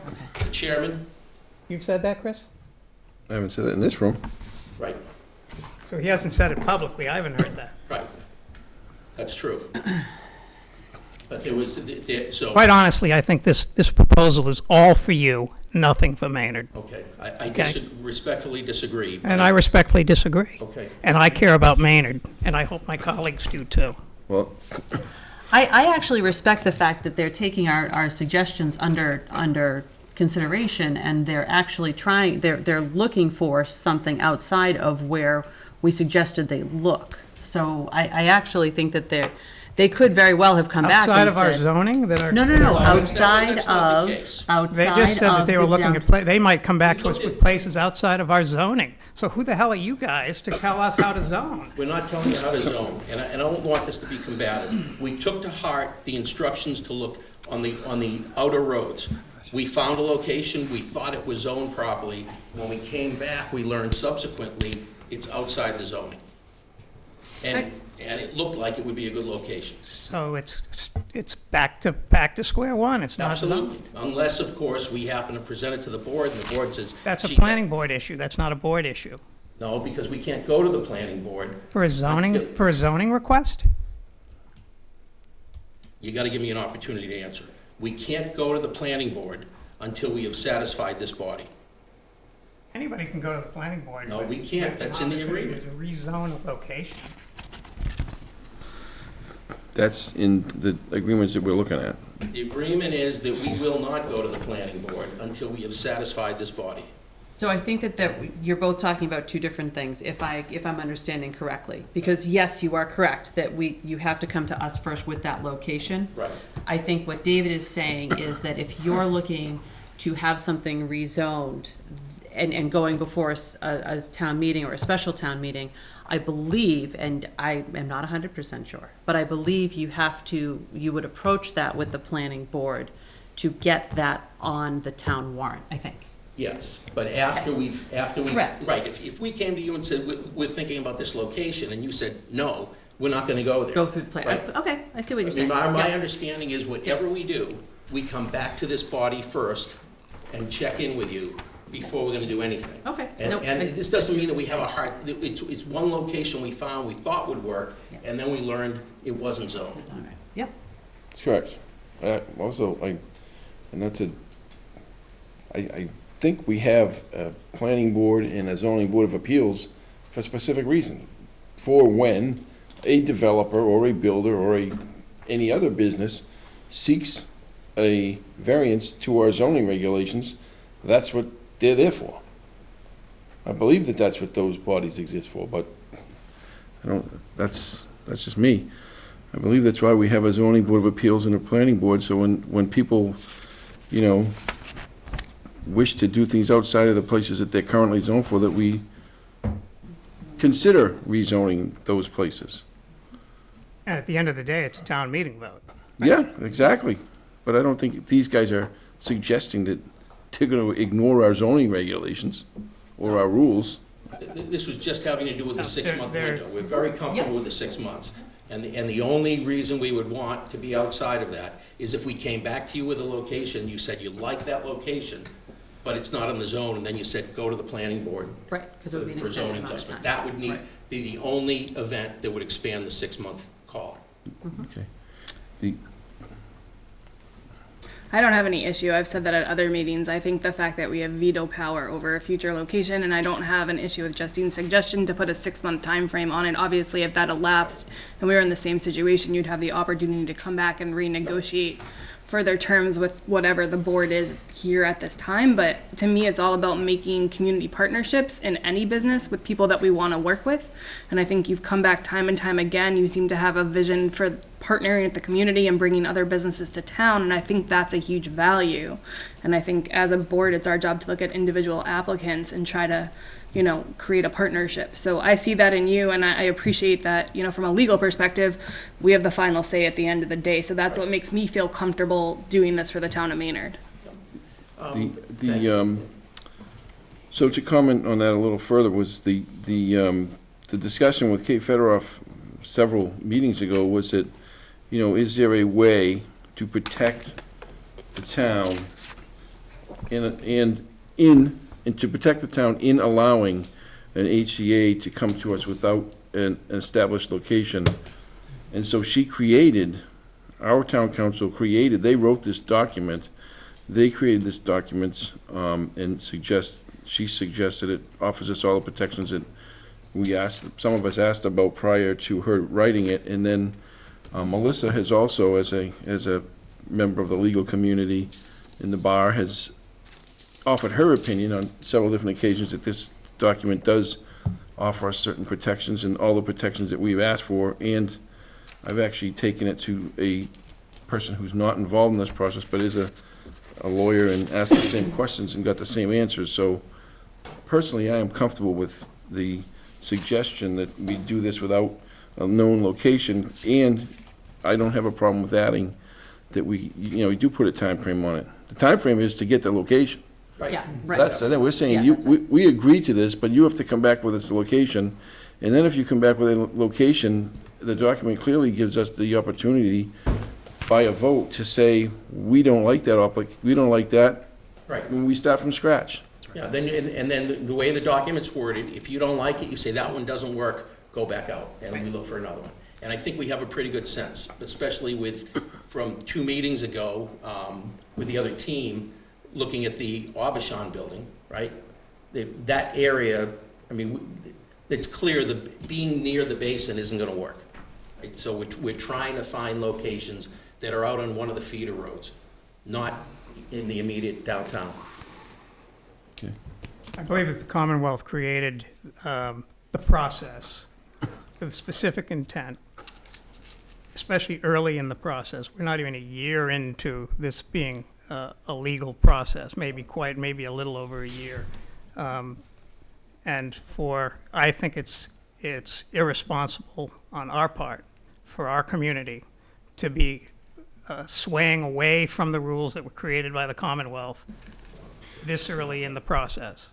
Okay, I want to respond to that. That is absolutely wrong. Fine, you don't have to say anymore, I'm wrong. Okay. You don't have to say Okay. anymore, sir. Okay? Well, I do think we need to say more, because it's not that anyone's wrong, but that's not a fair representation of what the rules are in the Commonwealth.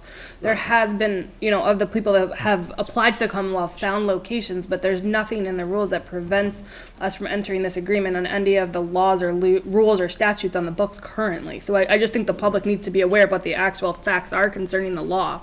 After last week's meeting, and after Selectman Gavin read that excerpt from the September 9th Boston Herald article that quoted the chairman, I called the chairman of the Cannabis Control Commission the next day to ask him a few questions.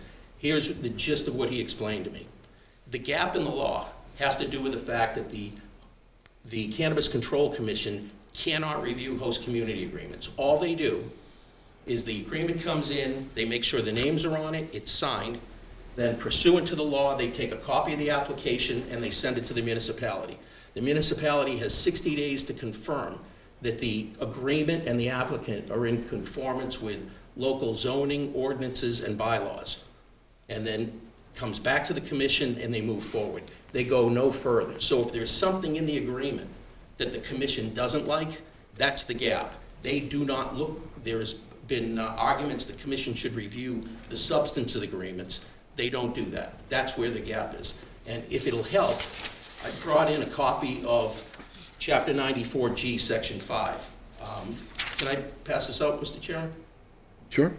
I don't think. You already got one. I don't, thank you. Thanks. So, I'll take one for the minutes. there you go. So you, Becky. there's 2 sections I've highlighted. On the first page, there's the paragraph that states when the application comes in, the Cannabis Control Commission has 90 days to turn the application around, and they send a copy to the municipality. And on the back of that page, you'll see there's a section highlighted that talks about the municipality. On the first page, it says the license will be granted unless. So it's a negative type term, but when you flip it over, you'll see the unless is the description of what the municipality needs to confirm, ordinances and zoning. And then it refers to Section 3, which is a much longer section that talks about what the local powers are. for laying out rules, hours, all that sort of thing. So even if, let's say we are really bad guys, but we're great actors and we have fooled you this far, and we get this host community agreement, and the next thing we do is we head out of here at 9:30 tonight, we meet George, and we sign a lease for the Aubuchon building. And we take all of that and we get it into the Cannabis Control Commission tomorrow, and we rub our hands saying, we just made an end run around the selectmen, they'll never figure it out. The Cannabis Control Commission is gonna take that application and send a copy of it to town administration. I assume when it gets in, the town administrator is gonna review it and say, wait a minute, these guys didn't get properly approved for the location, and is gonna say to the chair, did they come before you? Because I don't remember that, and we're gonna get stopped dead in our tracks. So even if we were to try to be nefarious and do something with ill intent, the law has a mechanism that would stop that. It puts it right back squarely in your hands between you and the Cannabis Control Commission, where we aren't even part of that communication link.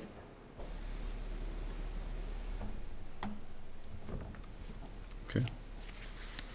Armin? Well, I was undecided until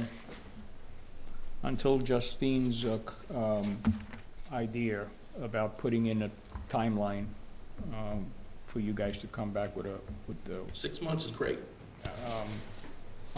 you know, up to then, until you mentioned that, I was not in favor of this. But I think by putting a timeline, that gives us total control. And we could always say no. If you're not coming back within 6 months with the place. We'd be comfortable if you actually want to go further than that. If you want to state that if we haven't come back to you within 6 months with a proposed location, then the agreement terminates. That's it. I like that So, even better. well, that's okay with me, but that would necessitate an alteration of the document from Kate. I was going to recommend that anyways, Mr. Chairman, just so whether any sort of changes should be reflected in the agreement. Even the 6 months is a change. Right, so, I mean, can we vote without that?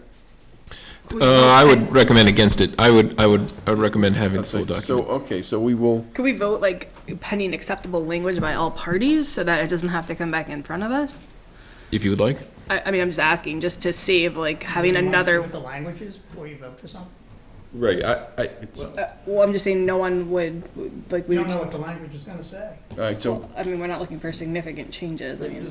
It's a We one have to sentence. return Yeah. to you within 6 months with the location, otherwise the contract is null and void. so to appease those that Counsel, you would sign something for your would like client to, without seeing With it? that condition, yes. Yeah, I mean, we're on the record. It's videotaped. It's not like we can argue that, oh, no, we meant something else. Well, and I think the motion would reflect that all parties have to agree Right. to what that one sentence says. I was just trying to save us all another agenda, like including the five of us dealing with this. So if everyone's in agreement, it's a pretty simple term. I have full confidence in Town Council Federoff's ability to draft that one sentence based on the language she put in here, which everyone has said is ironclad. I have said it's ironclad. Independent Review has. I have seen her work in other towns. She's my town council where I live, so I have no hesitancy trusting her to write it the right way.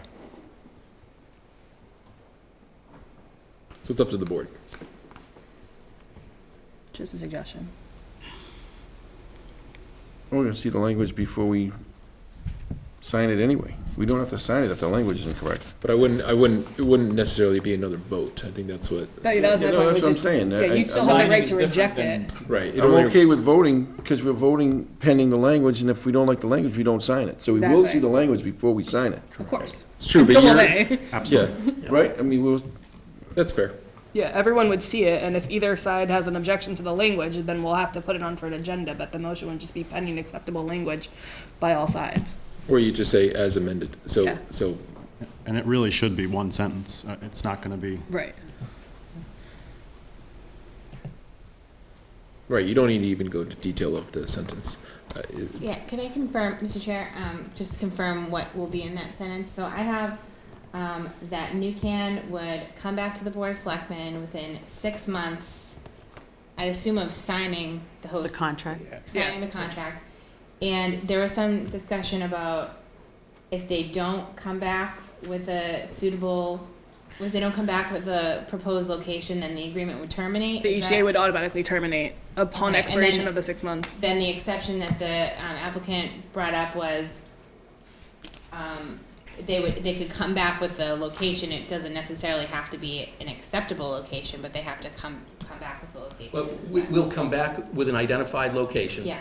Within the 6-month period. Yeah. And if the board doesn't like that, the agreement already states that then we go back out and find a different location. For another Yep. 6 months. No, the clock No, wouldn't no. restart. We'd still be within that 6-month period. So Okay, they have. these are the kind of things we So want to make sure. I think for you're working contract out. language, it would be 6 months to find an acceptable location, Okay. or the HCA terminates. / they could come back and try to renegotiate a new. There's this discussion suggests to me that it is unwise for the board to allow something to be approved before they've read it. But It's it's not being approved It's not before we being read approved it. until you have read it. That's Until the we've vote. read it and agreed on the language. This is just avoiding So the. then it would come back to another meeting. Right, there is a difference. So if you're approving the language as amended per what was just the clarification you just provided, then I wouldn't necessarily come back to the board to have you reapprove what you've already approved.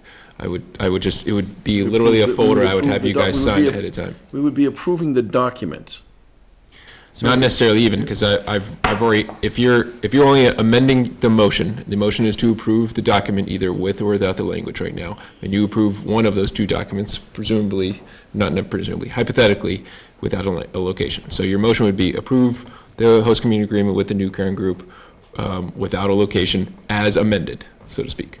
Then everyone takes a vote, and then that's recorded, but then I would just have it ready per Kate Federoff's language. It would just be sitting in your folder, and it wouldn't be another vote. It wouldn't be another item on your agenda. We still wouldn't sign it until the next meeting. Right, because that's the only time I get the 5 of you. So, right.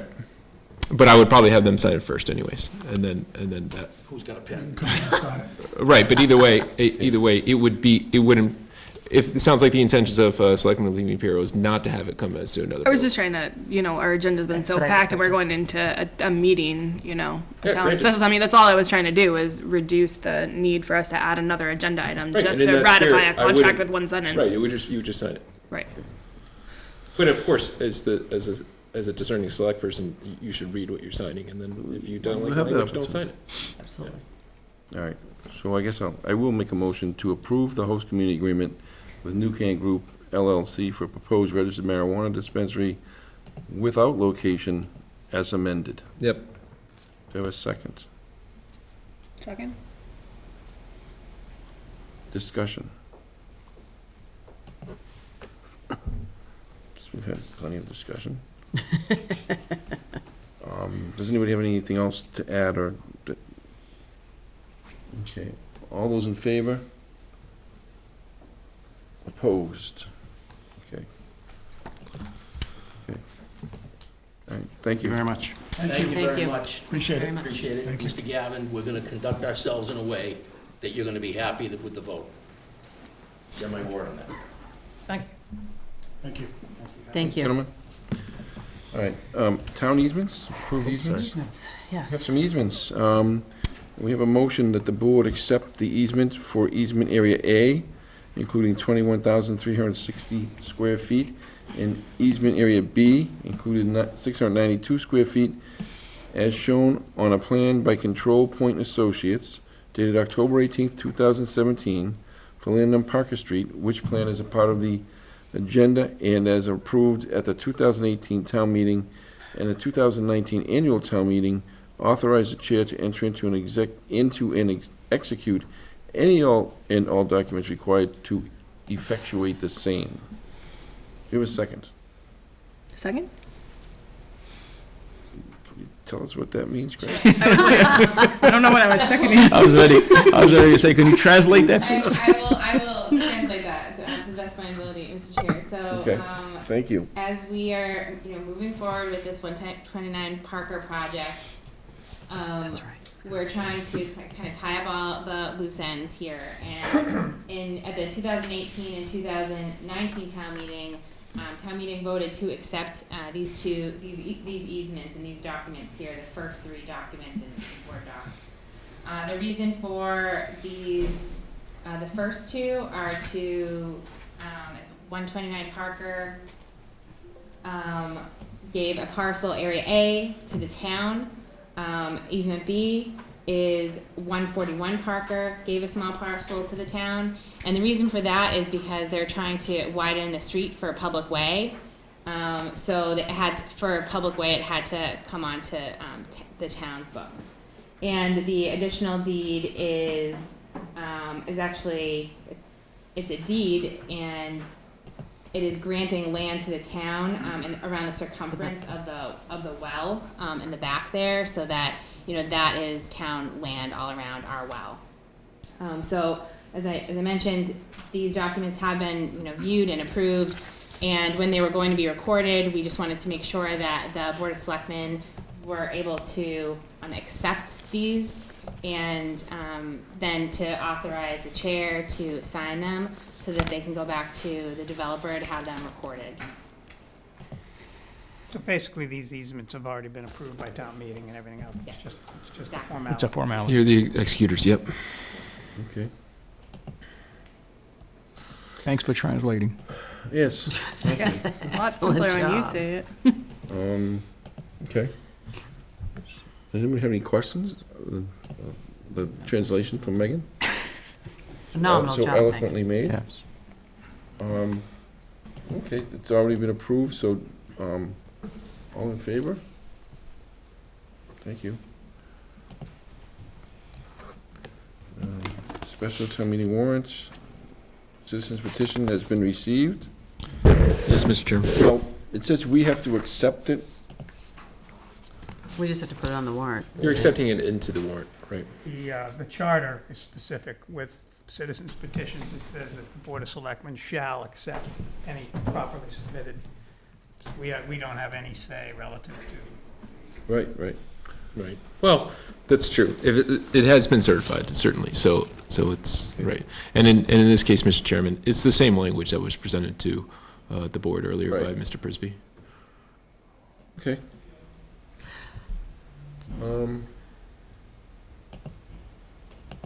Okay.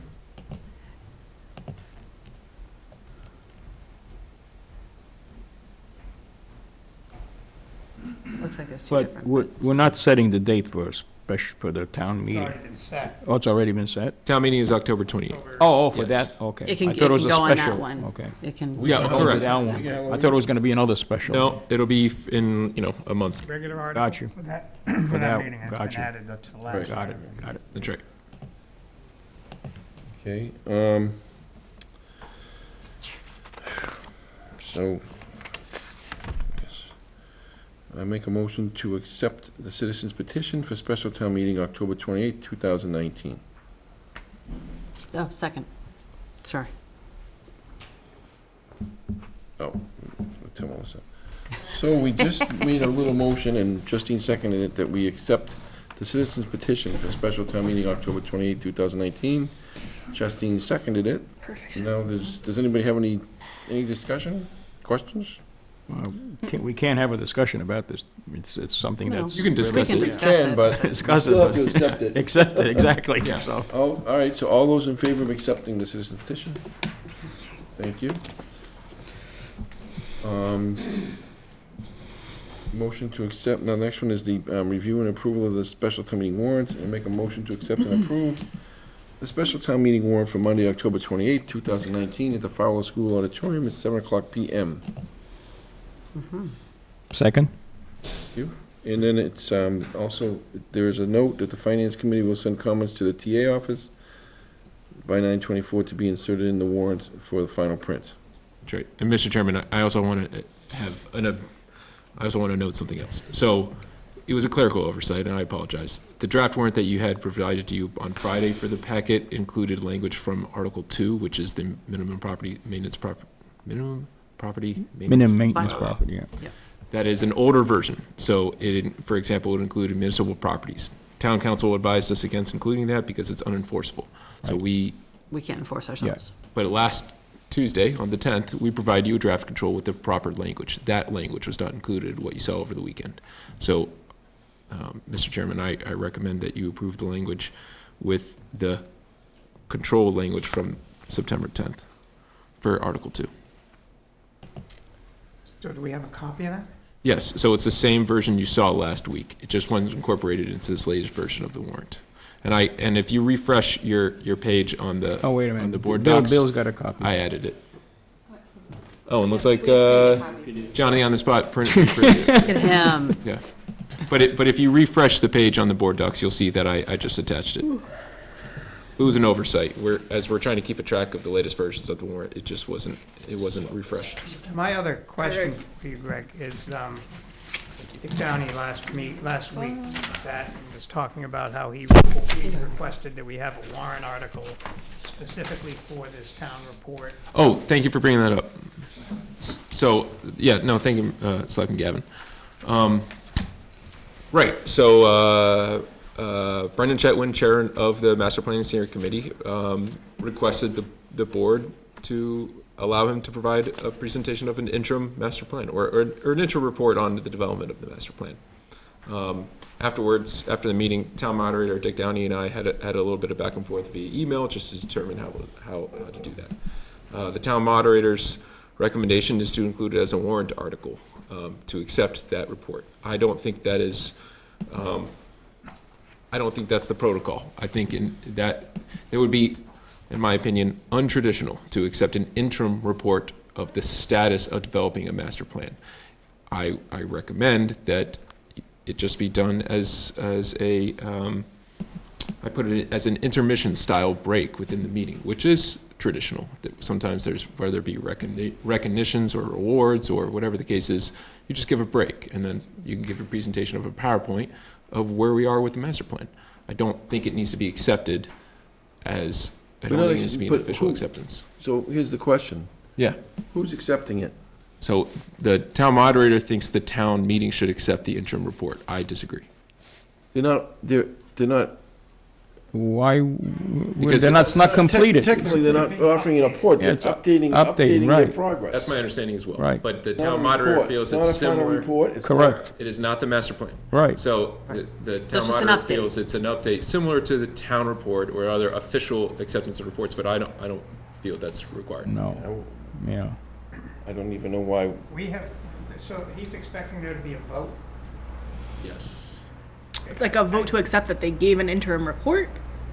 Oh, they're updating us. I don't want to speak for him, but I'm yes. just trying to understand, like. It's Yes. basically that they're updating us, so they're keeping us up to date. I get that part, it's just the vote part on it, I don't You know get what, I would, if it was me, and if we're gonna get into this with the town moderator, we're gonna get into this battle, I would suggest to Mr. Chetwin and his team that they just do it as a flyer, do it as a handout, and just pass it out to everybody that comes. So be it. Because to go in and make the presentation and to go through this charade of a vote and everything, there's nothing to vote on. What's to vote? So it is up to the board. I mean, it is your warrant, so you don't have to entertain Dick's recommendation. Right. My recommendation opposes his. I'm confused about what's there to vote about. That's what I'm trying to figure out. We have had updated Right. reports historically throughout the time from various committees along the way. And all it is typically is at the beginning of the meeting, the moderator would say, are there any people from any committees that have an interim report to share? Have an update report, They go right. up, they update Okay. the town, and they say, Maybe we're that's still what he- working maybe on it, that's we'll what get he back to means. you the Yeah. next town meeting. Maybe that's what he And means. And that's it. It's And, not and I would recommend just do it while we're counting the ballots on something else anyways, and then. That's understood. We but need I- about 5 but or 10 I minutes don't know anyways. about a formal vote to accept an interim report. So if we can reject his recommendation, that would be my take, is that we do that. I don't like the idea of the printing, only because I feel like that would just be an added cost that we have to incur and a waste of paper. So I feel like if we can just all agree that they go up, give their interim report, it doesn't require a vote, and we move on. Yeah, but that's the moderator's decision. Call, It's yeah. his- I think his it's, meeting. I think we have final say, No, though. you accept what's voted on, so it's your warrant. So the town only votes on what's in the warrant. I mean, honestly, when you submit a report, is a different story, total, complete report. This is not a report, so. Like a verbal update. It's an update. We had them with the previous fire station. Oh, we did? We had it with Okay. the library. We I had it got with the you. police station. We had it with the school, with the schools. Right. We've had updates all the time. Got It's you. never been a vote for the update. Okay, It's well, just, that's hey, here's my where we point, are. yeah. We'll get back to you. Okay? So I guess we got to agree whether or not we're going to have someone do the update without voting us. Basically, I think they're looking to see if we're we're allowing them to do the update, basically. That's that's what I'm hearing. If they do the update, Okay. it's a need for a vote. I know. So let's, all right, so let's finish the first, so the warrant right now does not include the update. The warrant right now, the draft warrant for October 28th, 2019 in board docs, that document has the wrong version of Article 2. Right, but it does Article not have 2. anything in it about the update for the master plan. That is a good point. So I would, Right, that's I would what- that's have what you were to add clarifying. an Article 7, if, per Dick's No. recommendation, add an Article 7. No, so what I'm saying is, Oh, sorry. the motion was move and accept approved special town meeting warrant for Monday, October 28th, Yes. 2019, Fowler School Auditorium, 7 PM. And I would amend it with, as amended. Right. As And amended. That's correct, because it's, As at this a- point, it's documented that it's per new control draft 5 amended that I uploaded into board docs, which is the same version you saw last week. Okay, so I'm gonna change the motion then, from motion to accept and approve the special town meeting warrant from Monday, October 28th, 2019, at Fowler School Auditorium at 7 PM. I'm gonna amend that to read, motion to accept and approve the special town meeting warrant for Monday, October 28th, 2019, at Fowler School Auditorium at 7 o'clock PM, as amended. Yes, Mr. Do we Chairman. do we have another second? Second. Thank you. You're welcome. All right, and so, within that town warrant that we just motioned and seconded to approve as amended, there is no mention of the master plan committee. There is not, Mr. Chairman. All those in favor?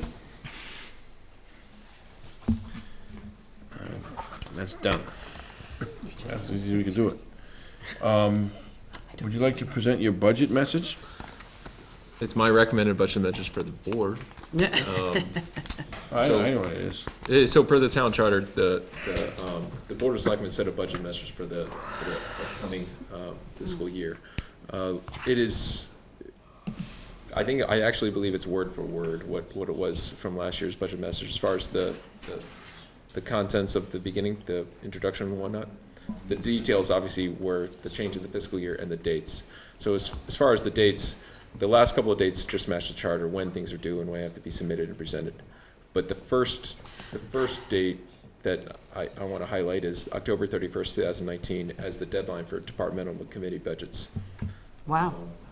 Yeah, so that's early, but I felt that I felt under pressure to have departments and committees submit their budgets in time and then to review it in time to form the budget by January 21st. Or last year, I believe it was like a couple days earlier than that. But coming after the holidays, it's just tight. So I presented this to senior staff today. I didn't hear any grumbles, but yes, obviously we'll work with departments and committees that can't meet this timeline. And next year I may recommend something different, but my recommendation to the board right now is this language with this timeline. It does seem awfully early, given that they're 3 months into the current fiscal year. Fair, but most of the departments don't change much year to year, and we're in.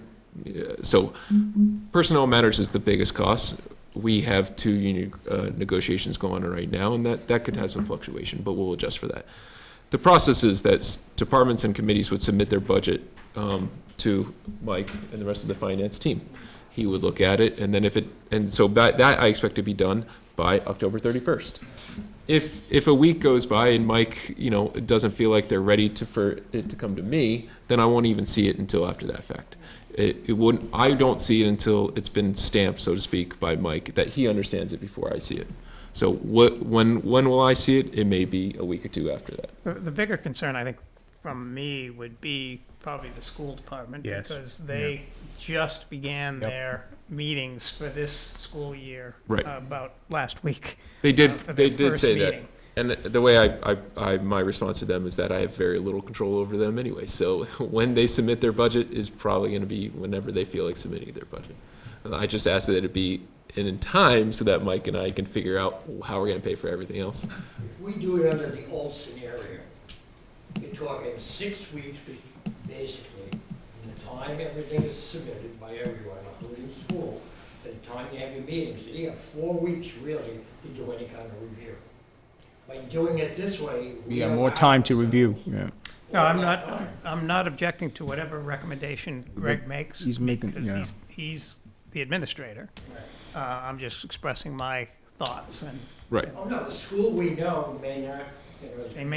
they may not meet that October 31st deadline, and it might make sense that they don't reach it because, you know, they've been talking about this year for only 3 weeks. That's fair. That's fair. But from our side, it's a doable thing, absolutely doable. Like Greg said, if we find out that it's this year, it really didn't work, then always look next year or whatever it is. But I think when we discussed it, from our side, it was very workable.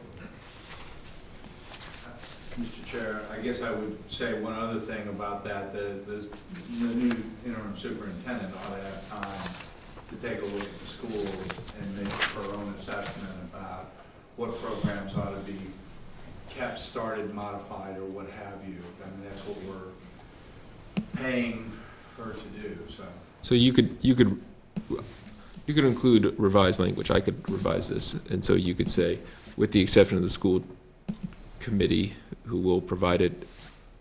I don't think you have to revise it. I just think that, you know, as long as she has an understanding of what you're allowing, or Right. what it is, I don't You think we have have some to amend the flexibility. language. Right. This isn't, this doesn't say we're gonna put anyone in the gallows if they don't meet these dates. That's but right. There's no violation. There's nothing. I don't. Right. I mean, you know, so you've met with her, you're talking to her, you're dealing with her on a daily basis. Whatever you guys come up with as a date is Okay. fine with us, I would think. But, you know, yeah, this is a nice timeline, but timelines change all the time. Oh, absolutely. So, yeah, we're just talking about what you've presented tonight, and I'm okay with it. And I don't know, does anybody have any objections to the message? Okay, so there is a motion that has to be made, and the motion is to approve the fiscal year 2021 budget message.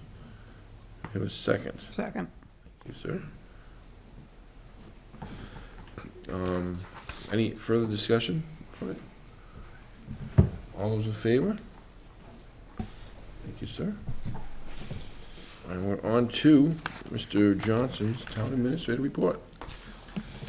So, Mr. Chairman, Couple notices here on it about the schools. So I was just going to say I can talk to the town administrator's report itself, but more recently, and this is what we should focus on, is I was asking for some guidance to the Board of Selectmen. So to sort of get people back up to speed, we underwent a significant amount of renovations at the Green Meadow Elementary School after the mold and asbestos abatement, and we renovated and we spent a good amount of money appropriated at town meeting. In the course of that work, near the very end, it was asked, what about the roof? So we had an engineer come out and do a quick look, and the engineer felt like further study would be required to find out what, if any, repairs or reinforcements should be done to the roof, as particularly to the pre-kindergarten and kindergarten wings, and more specifically focus on pre-kindergarten. It wasn't, that engineer was not certain at the time whether it could handle the snow load of especially a pretty severe snow load.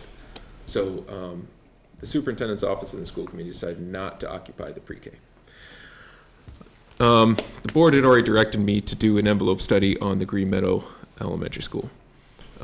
But due to circumstances including time restraints, personnel restraints, and budget, and public pressure to have something done in order to get the pre-kindergarten classes reoccupied, and I would like that work to, whatever those repairs to the roof may be, to occur over the summertime. And I need that study in hand, and I have to submit my recommendations to the capital planning committee now.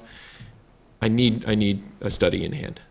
To do a full envelope study is a significant undertaking. It includes windows and walls and doors and the entirety of the roof.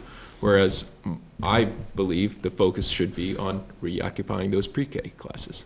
And we would do a further study if need be at a later date. I drafted the RFQ. I submitted to the school to the superintendent's office. What I was told over the weekend is that members of the school committee were not did not agree to the approach of not doing a full envelope study, that they would prefer a full envelope study as opposed to my focused RFQ to get a study done. So I decided I'll bring it up to the board. If the board would like me, I can draft an RFQ to include a full envelope study. However, at this time, I'm not sure how to pay for that envelope study. Well, I don't even know what the cost may be to do a full envelope study, but it would be more than what I estimate to be, and we made a couple calls, no more than $30,000 at this time to do a study of just those, the pre-K, the kindergarten, and the older wing that's next to the cafeteria and gym in the Green Meadow Elementary School. I hope it doesn't cost any more than $30,000. I'm pulling out of maintenance funds to pay for that. So to do more than that, I would like to have direction from the board to pay for more than that, or to do an expanded scope. Does an envelope study entail the sides of the building? Yes, the envelope is Everything. the envelope that That yes. covers the building. Here's my thoughts, and I'll hear what the rest of the board says. You know, I think what we have to do is look at this from a long-term perspective. I think there's an agreement among most that we're looking at least 10 years out before there's going to be an opportunity for a new school. If that's the case, we probably should look at the entirety of the school so that we know that we are safe for those 10 years, so that we're not getting ourselves into a situation where 2 years down the road we say, oh, you know, whatever. We forgot the third grade wing. We should have looked at it then, and darn it, now here we are when we have another $3 million project on our hand because we didn't look at it. So the full envelope study probably makes more sense if we're looking at trying to get an estimated cost for what repairs need to be done to carry us through the next 10 years.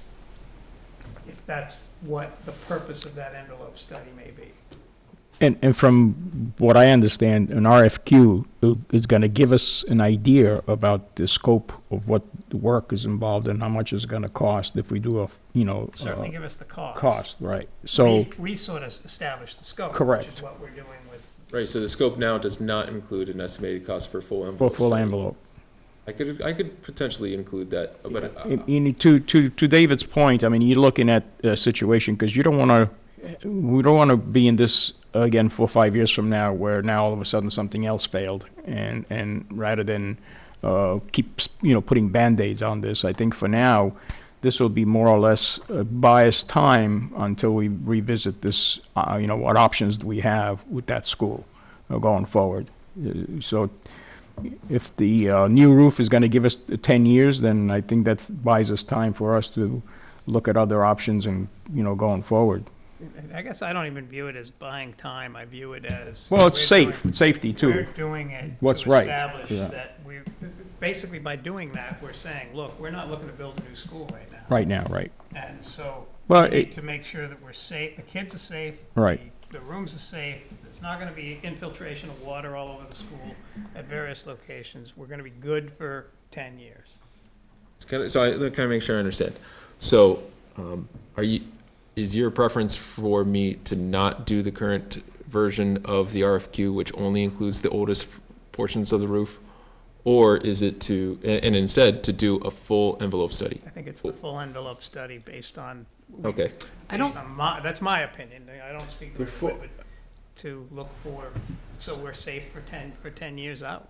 An alternative recommendation that I'm giving is that I include in the scope that they provide me the estimated cost to do that full envelope study, because that's something I don't know. So that's my concern. Like, I feel like there's a benefit to doing a full envelope study, but I feel ill-equipped to even give you direction on that, not knowing what the cost is going to be.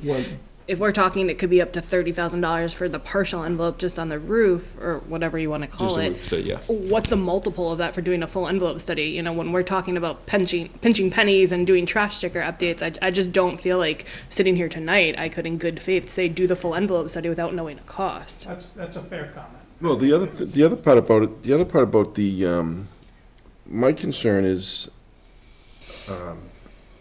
you know, we're gonna do a repair in a certain area, and we're gonna repair that roof. And then at a later date, maybe a year or less out, That's we're my gonna point. complete the envelope study. Right. What if the envelope study says, well, that roof is you gotta do this to the Yep. roof, or that part of the school, we gotta change the roof. Exactly.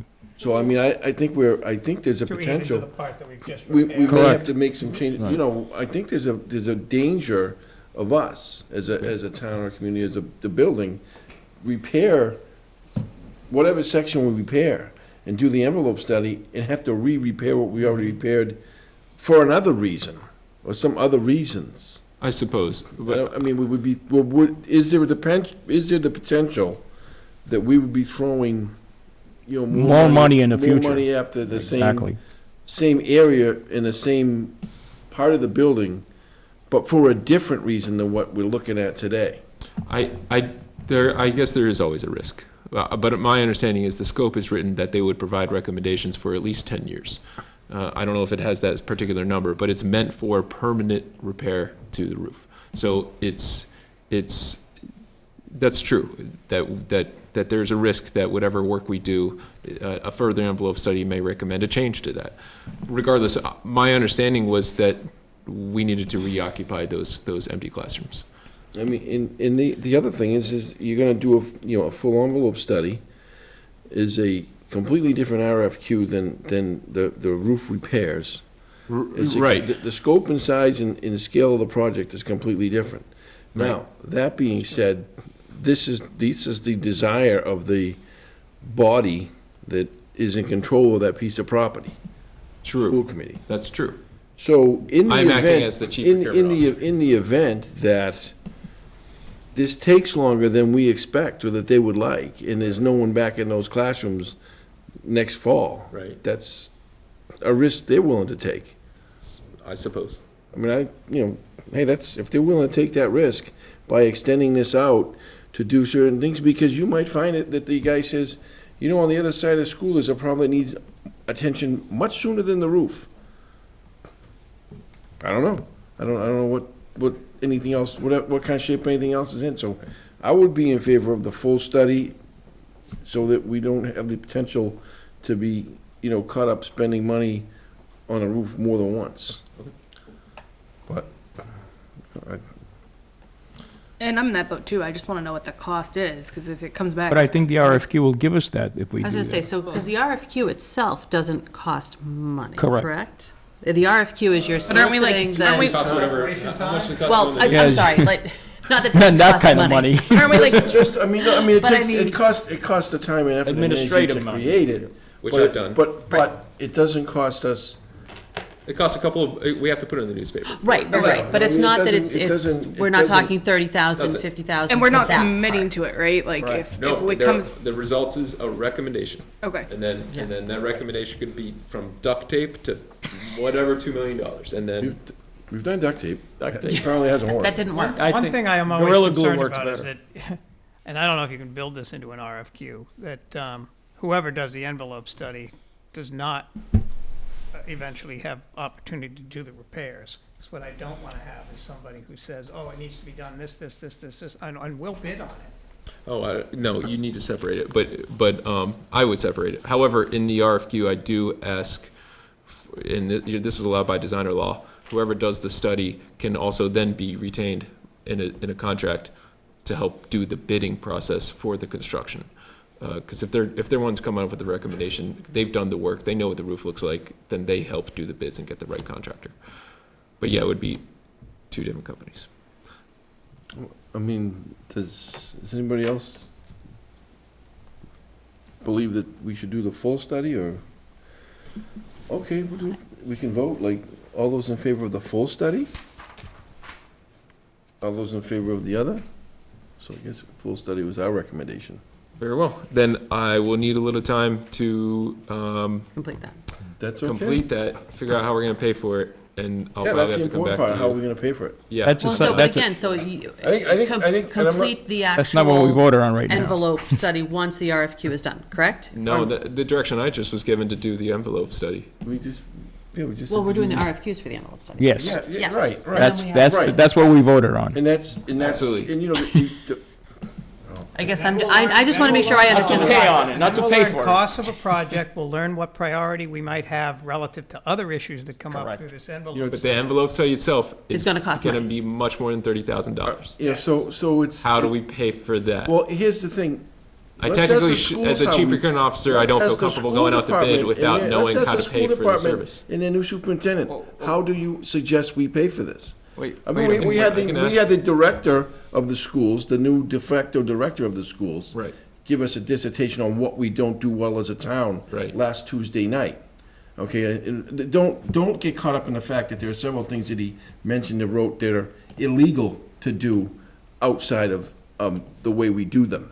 You don't have a choice in Massachusetts in certain ways of how you procure certain things. It's, you have to follow laws and regulations to buy certain things. Correct. As a community. So to suggest that we don't do that is a little bit ludicrous to begin with. So let's start with that premise. But let's ask that gentleman how he anticipates us paying, or that group.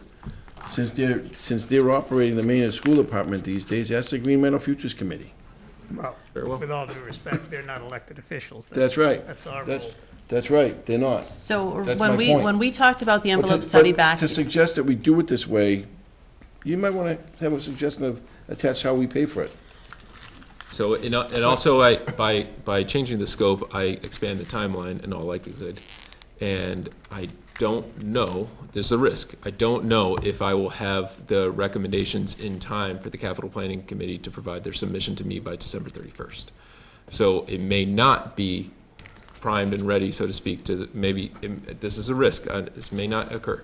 But if we are not have the recommendations in hand to be able to go out to bid, to tell town meeting what we're actually going to be asking for, which may include bonding, it's a risk. May that not be we ready for May. Correct. Yeah, I don't know how long it takes to do a full envelope study, I just don't. But we may have it. We may not have all the bids in hand, though. Maybe we'll have the results of the study, which could say, we recommend whatever repairs. It's clearly what they've asked for. Okay. I mean, so, I just want to But I understand why. wouldn't start work then either. So if I'm not going out to ask for appropriation until May, then I'm not The likely deadline will starting be- construction June 15th when school closes, you have to wait till July 1st. July 1st until the money's. right? I guess I don't understand 100% why the burden lies on the town side to come up with the money to pay for the envelope study. It doesn't. I'll bring this up to the The burden budget lies subcommittee. on the town side to come up with the RFQ. RFQ, Just because- which Yeah, is, no, Fair enough. which is what we voted on tonight. You correct. I don't see anybody else being asked how where the money's gonna come from. Ken? So, Mass General Law requires the town to provide school buildings to the school, for the schools to do. Aware of that. So we have a responsibility as a town to provide the school buildings, and so therefore to do the large maintenance. We may not have to do the maintenance inside. We certainly have to provide the maintenance outside. I think one of the aspects about Greg's original recommendation to you that makes a lot of sense to me is to focus on the immediate problem, the one that is less expensive, frankly, the study that could be done in less time, and therefore could meet a timeline of getting an estimate, finding out what the funding is, and getting things ready to have that part of the roofing done during the summer. My concern is if you do a full envelope study on the entire school, rather than what Greg was recommending is a more limited roof estimate for that part of the roof that we know needs to have work done. And I'm not saying we don't eventually do the fuller envelope study. I'm just saying You can spend the money. that part which is focused, get an answer on that, get that work started. So maybe the RFQ is for a two-part envelope study. One that does what you were suggesting, which is very focused on that part of the roof, getting an estimate done. That way you can get the financing in place and get the construction contracts in place for next summer. while the rest of the envelope study is continuing to get done. But that's two separate RFQs. You Not can't, necessarily, because no? You could put all in one RFQ? For a study that has an interim part on that part, which is the worst, and the one that has to be done next summer in order to reoccupy those rooms. But to The question is, So, I was going to say, the question is, though, if we do an RFQ, and I know this is the concern that I've had people emailing me all weekend about, is if we do the RFQ for just the roof and we start those repairs, what happens if you find out that that exacerbated a different issue or something like that? So that's the concern about not getting the whole picture before we move forward. That's the. I think I would share that concern, except that we know that those parts of the roof are considerably older, have gotten repaired many times. They're a different kind of roof, the flat roof, okay, as opposed to the rest of the school. And I'm just saying, when you look at the scope of the envelope study, to do the entire school, the roofs, the windows, and everything, which does need to be done, no doubt about it, but to wait until that study gets done and then try to come up with financing for the entire part, rather than focus on that, rather than have an interim report based on that part which is the most serious, the flat roof, the older one that Greg was talking about.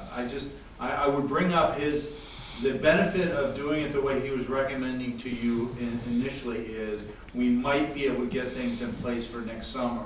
My fear is if we go for the whole envelope study and then make decisions, we won't hit the timeline. So maybe a compromise way is to have a two-part envelope study, have the RFQ go off for the whole part, but then expect that some part is going to come to us early on that says, okay, this needs to be done immediately, this is project A, and we're going to continue to do our envelope study, and that'll be project B. So is that something that could be put into language for an RFQ to say all the things I kind of thought that was the intent. I mean, honestly, I thought that was the intent. Once I saw that Greg had done this with the roof study, I thought that's kind of what I had figured without speaking to him, was that the second project would just come afterwards. But it sounds to me that the school committee is very concerned about that. But I think it would have been a separate Right, so I think to RFQ, cancel. It would with have. a separate process, Correct. with a separate. So, Ken's idea is to sort of combine them together. so that we can get both achieved, but with the instruction to whoever bids on it, that we want this part of the roof analyzed first and Or an estimate separately. given to us first. I think that's possible. I think it is. And before too much credit, Separately. before you give me too much credit, that's the recommendation that Greg was making to you, that we focus on the roof that we know needs to be done. We're not ignoring the larger building study, but in order to get all the financing and contracts in place to get started on June 15, we need to be cranking, I think. So. I guess my misunderstanding was I thought that we would then have to go out for a second RFQ for the rest of the building. Well, the way he proposed it, Yes, yes, originally, but the way yes. you're That was the proposing way it, it no. was. That's That's the way it reads. Yes, so I will have to cancel the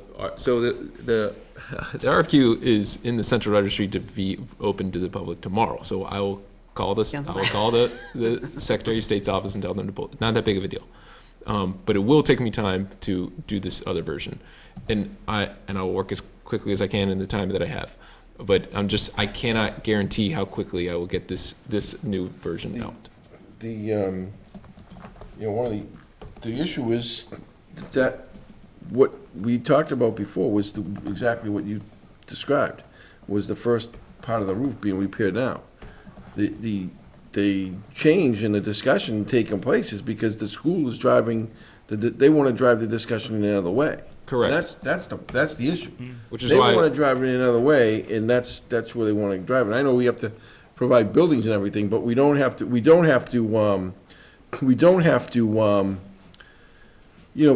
do it on everyone's terms. We have to provide, what we have to provide, the buildings. But we certainly don't have to, right. I just don't have an estimated do it that timeline. way. So the timeline changes. Okay. They all have to understand that. It's on TV and he's here for a reason. Okay. Public comments were at the beginning of the meeting. Next. Anything else, Greg? Give me 2 seconds, Mr. Chairman. My computer went to sleep, so I have to bring it back up. And I remember my password. All right. I have, are you? No, moving go on? ahead. On your TA report, there's Yeah. a comment, and I'm very excited about the fact that you are working with a group to do the cleanup of the basin, which is soon to be renamed back to Nason Court. I'm trying. That's the road that was, I Yeah, think that's it's right. called Nason Court. That was Taylor Court? No. So David Marks, the local historian, looked into it. He recommended Nason Court because Nason of that. Court, reason. yeah, that was the name of the road that Right. runs between the new place and the party store. Yeah. Little road, it was Nason Yeah, Court. Sugar Snap and a But Zucar, yeah. My question is, you had indicated there were going to be a group getting together to do Yeah. a bunch of stuff, mulch and everything else. Yeah. Wonderful. And we were going to be using downtown enhancement funds. Doesn't the use of downtown enhancement funds require a vote of the board to approve the use of the funds, and that we will not have a meeting prior to That's true, but September 28th in No. order to... Let me clarify. I thought the Town Enhancement Fund was a town administrator issued. I thought the BEEP grant has to go to the board. It is a BEEP grant. You can use downtown enhancement funds. If you want to use it as a BEEP, then you would go through Right. this process. But we haven't looked at all. Does it require a vote of the board to use downtown enhancement funds? It does not.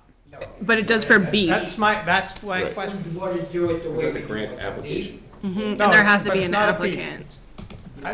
I thought that we have had downtown enhancement fund votes here before for the flowers, for example. That was No, not a they beep. they did that as a BEEP, but the BEEP was sponsored by the Economic Development Committee for the flowers, I think. That was what made it different. Okay, I And- just wanted to make sure that we weren't violating some type of... Yeah. That's a good question. And I think the suggested funds with that BEEP application was to utilize the downtown enhancement funds. I think that was just a caveat of what made it unique. Did you paint the walls yet? Which walls? Paint the river? Oh, the markers. No, I mean the markings? Yeah, I saw him walking tonight. I thought he was walking this way, but I didn't see him. That doesn't look like it's gonna be Yeah. easy. He said he had it, but, It'd be like hanging off so the no, I edge. don't know, Mr. Chairman, if he's done it. Maybe he's swimming in the river right now. He should be walking in the river. Walking. It's low. It's a good time to walk in the river. But thank you for bringing that up, Ms. Selectman Gavin. I today myself, Megan Zamudo, and DPW team walked around with Paulo Copley, and I'm having, it's getting late, so I don't remember the names of from the community garden club that also walked around the court with us. So we kind of have a game plan going of what they're looking to do using volunteer work on that Saturday, the 28th. So if you're free, Saturday the 28th, show up at 9 a.m. at Central Parking, to be rebranded as Nason Court, and help spread some mulch. So the intention of, is to rename the basin Nason Court. So I was asked if there was a better term than, the basin is just like the geographical, so to speak, area, but it's not, we don't have a name for it. And since we're trying to do a study to kind of clean it all up anyways, there's dumpsters everywhere, it's not organized to the degree that I would be happy Back to with. my trash recommendation. So Trash. the Trash. concept Back to is trash to, again. if you, and this is a suggestion by one of the selectmen, is to rebrand it as a park. So if you think of it as more of a park, if we revision how you approach the basin instead of just parking meters, then it could inspire some cleanup and whatnot. So a park has a name, and that name could be Nason Court. Okay. Anything else? We could just let businesses bid on it and get to naming rights for enough money and donations to the town. All about the money. You know what? Megan, are you taking notes on that? Yeah, Okay. yeah, right in the downtown enhancement funds. Right? Yeah. Okay. So that's it, Mr. Chairman. All right, so my report was, this afternoon, David and I and Armand, we were fortunate enough to be with you guys and do the groundbreaking ceremony for the market basket, and actually, Mr. Demoulas came out, which I think surprised some of his staff that he came. So that was nice of him to come and be a part of the celebration of their groundbreaking, and say a few words about the town and the relationship that he anticipates between the town and the store. So it was a great event, and also did we have copies of the things that they gave us that list some of the stores and stuff? I do. The flyers, I have one, but I left get it, 'em like I left that. it in my coat I didn't pocket. grab one. But anyways, There just, was you also an know, email today, like, asking for ideas for stores, if anyone had them. so he went down a bunch of, he went down a list of a bunch of different things that, this is Bob DePietri did about the different stores coming, and I lost track, because he was kind of 110, talking. Viva, 110, Viva, Paper Store, Dunkin' Donuts, yeah, and a few Dunkin' others. Planet Fitness. Yeah, something so, cuts, there's a bunch. hairstyling. It was a nice day, a nice event, and a great day for the town to have that project start to move in that direction. Also, I met with Amy Lovelace for a while, one day last week.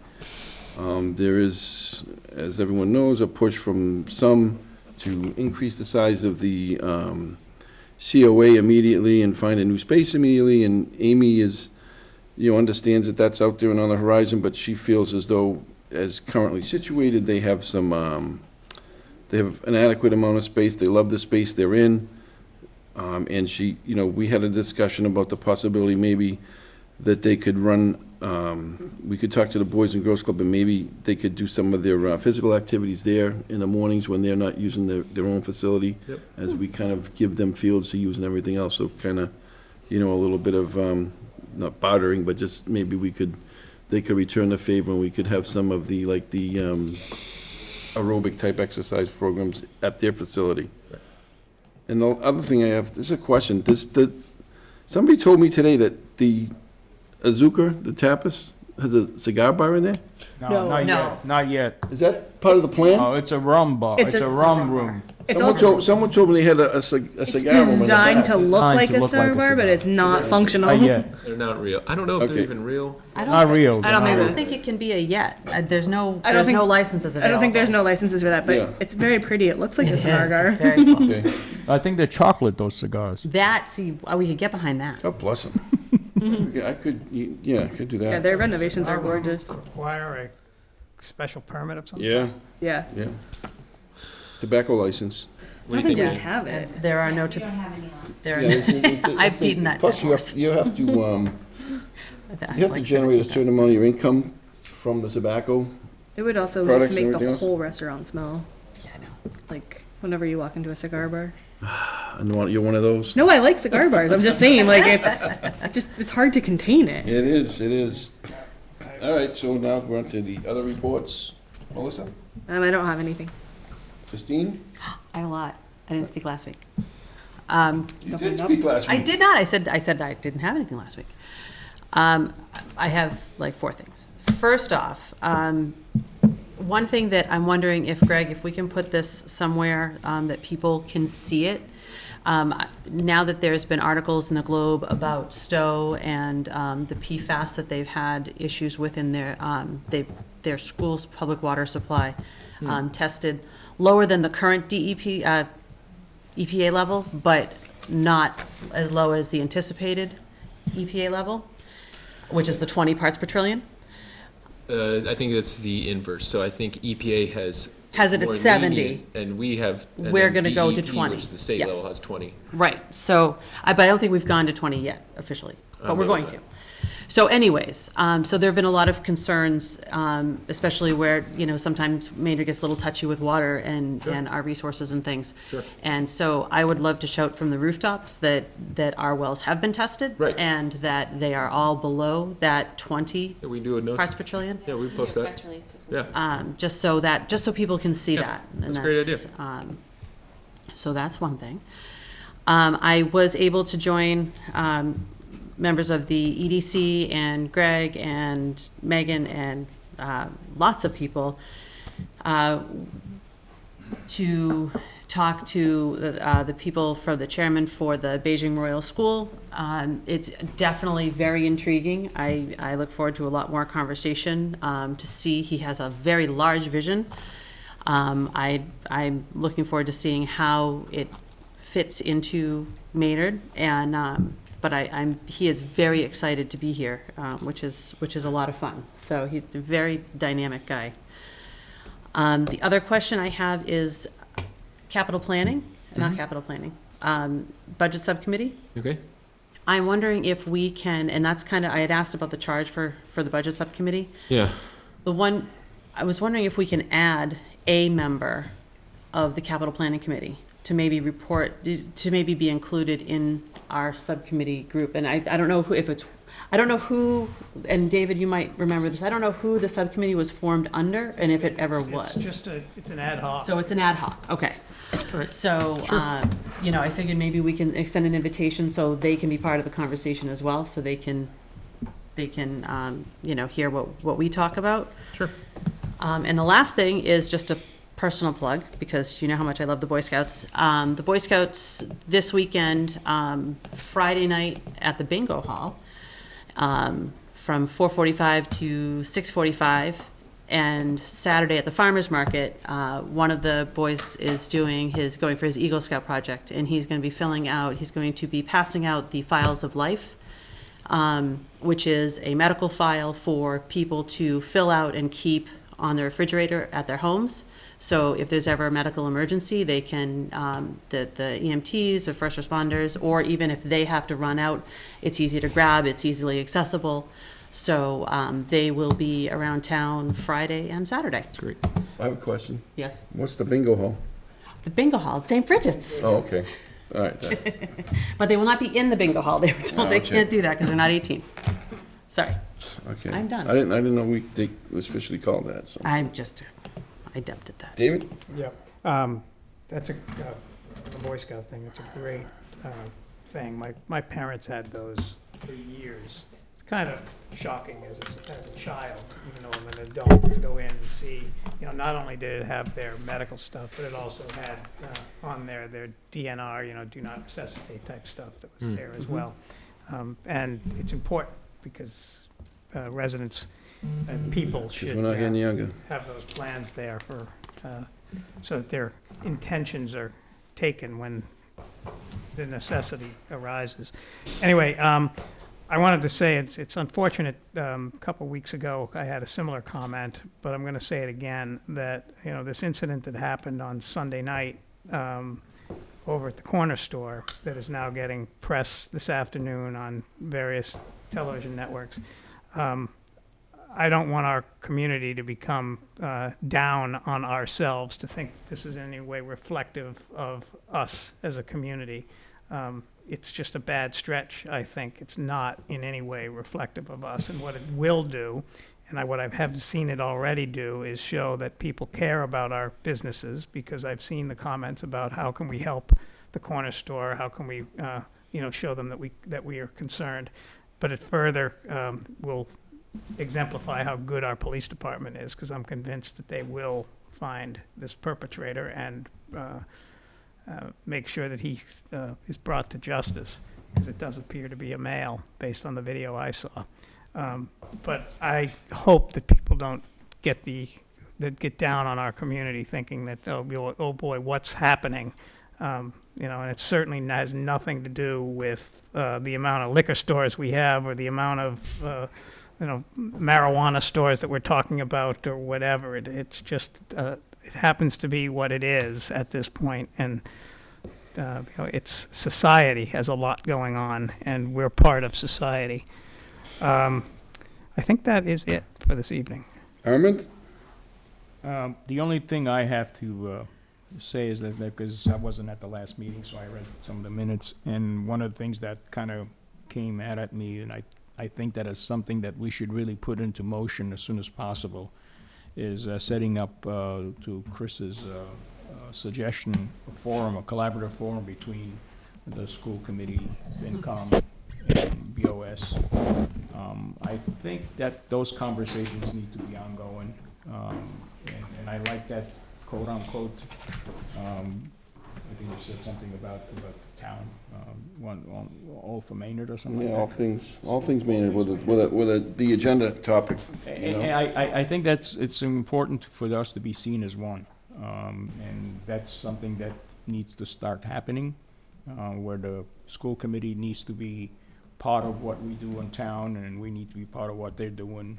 So I think that was a great idea, and I just hope that we start thinking about putting that on, on a map somehow. Yeah, interim superintendent Mary Jane Rickson and I are getting coffee on Friday to brainstorm how we could, what we might do or recommend to you guys.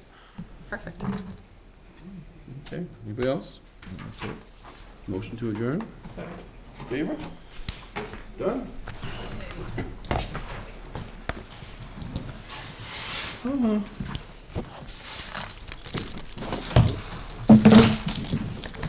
Just a heads up, the front door, back door will lock. We heard you were coming, Josh.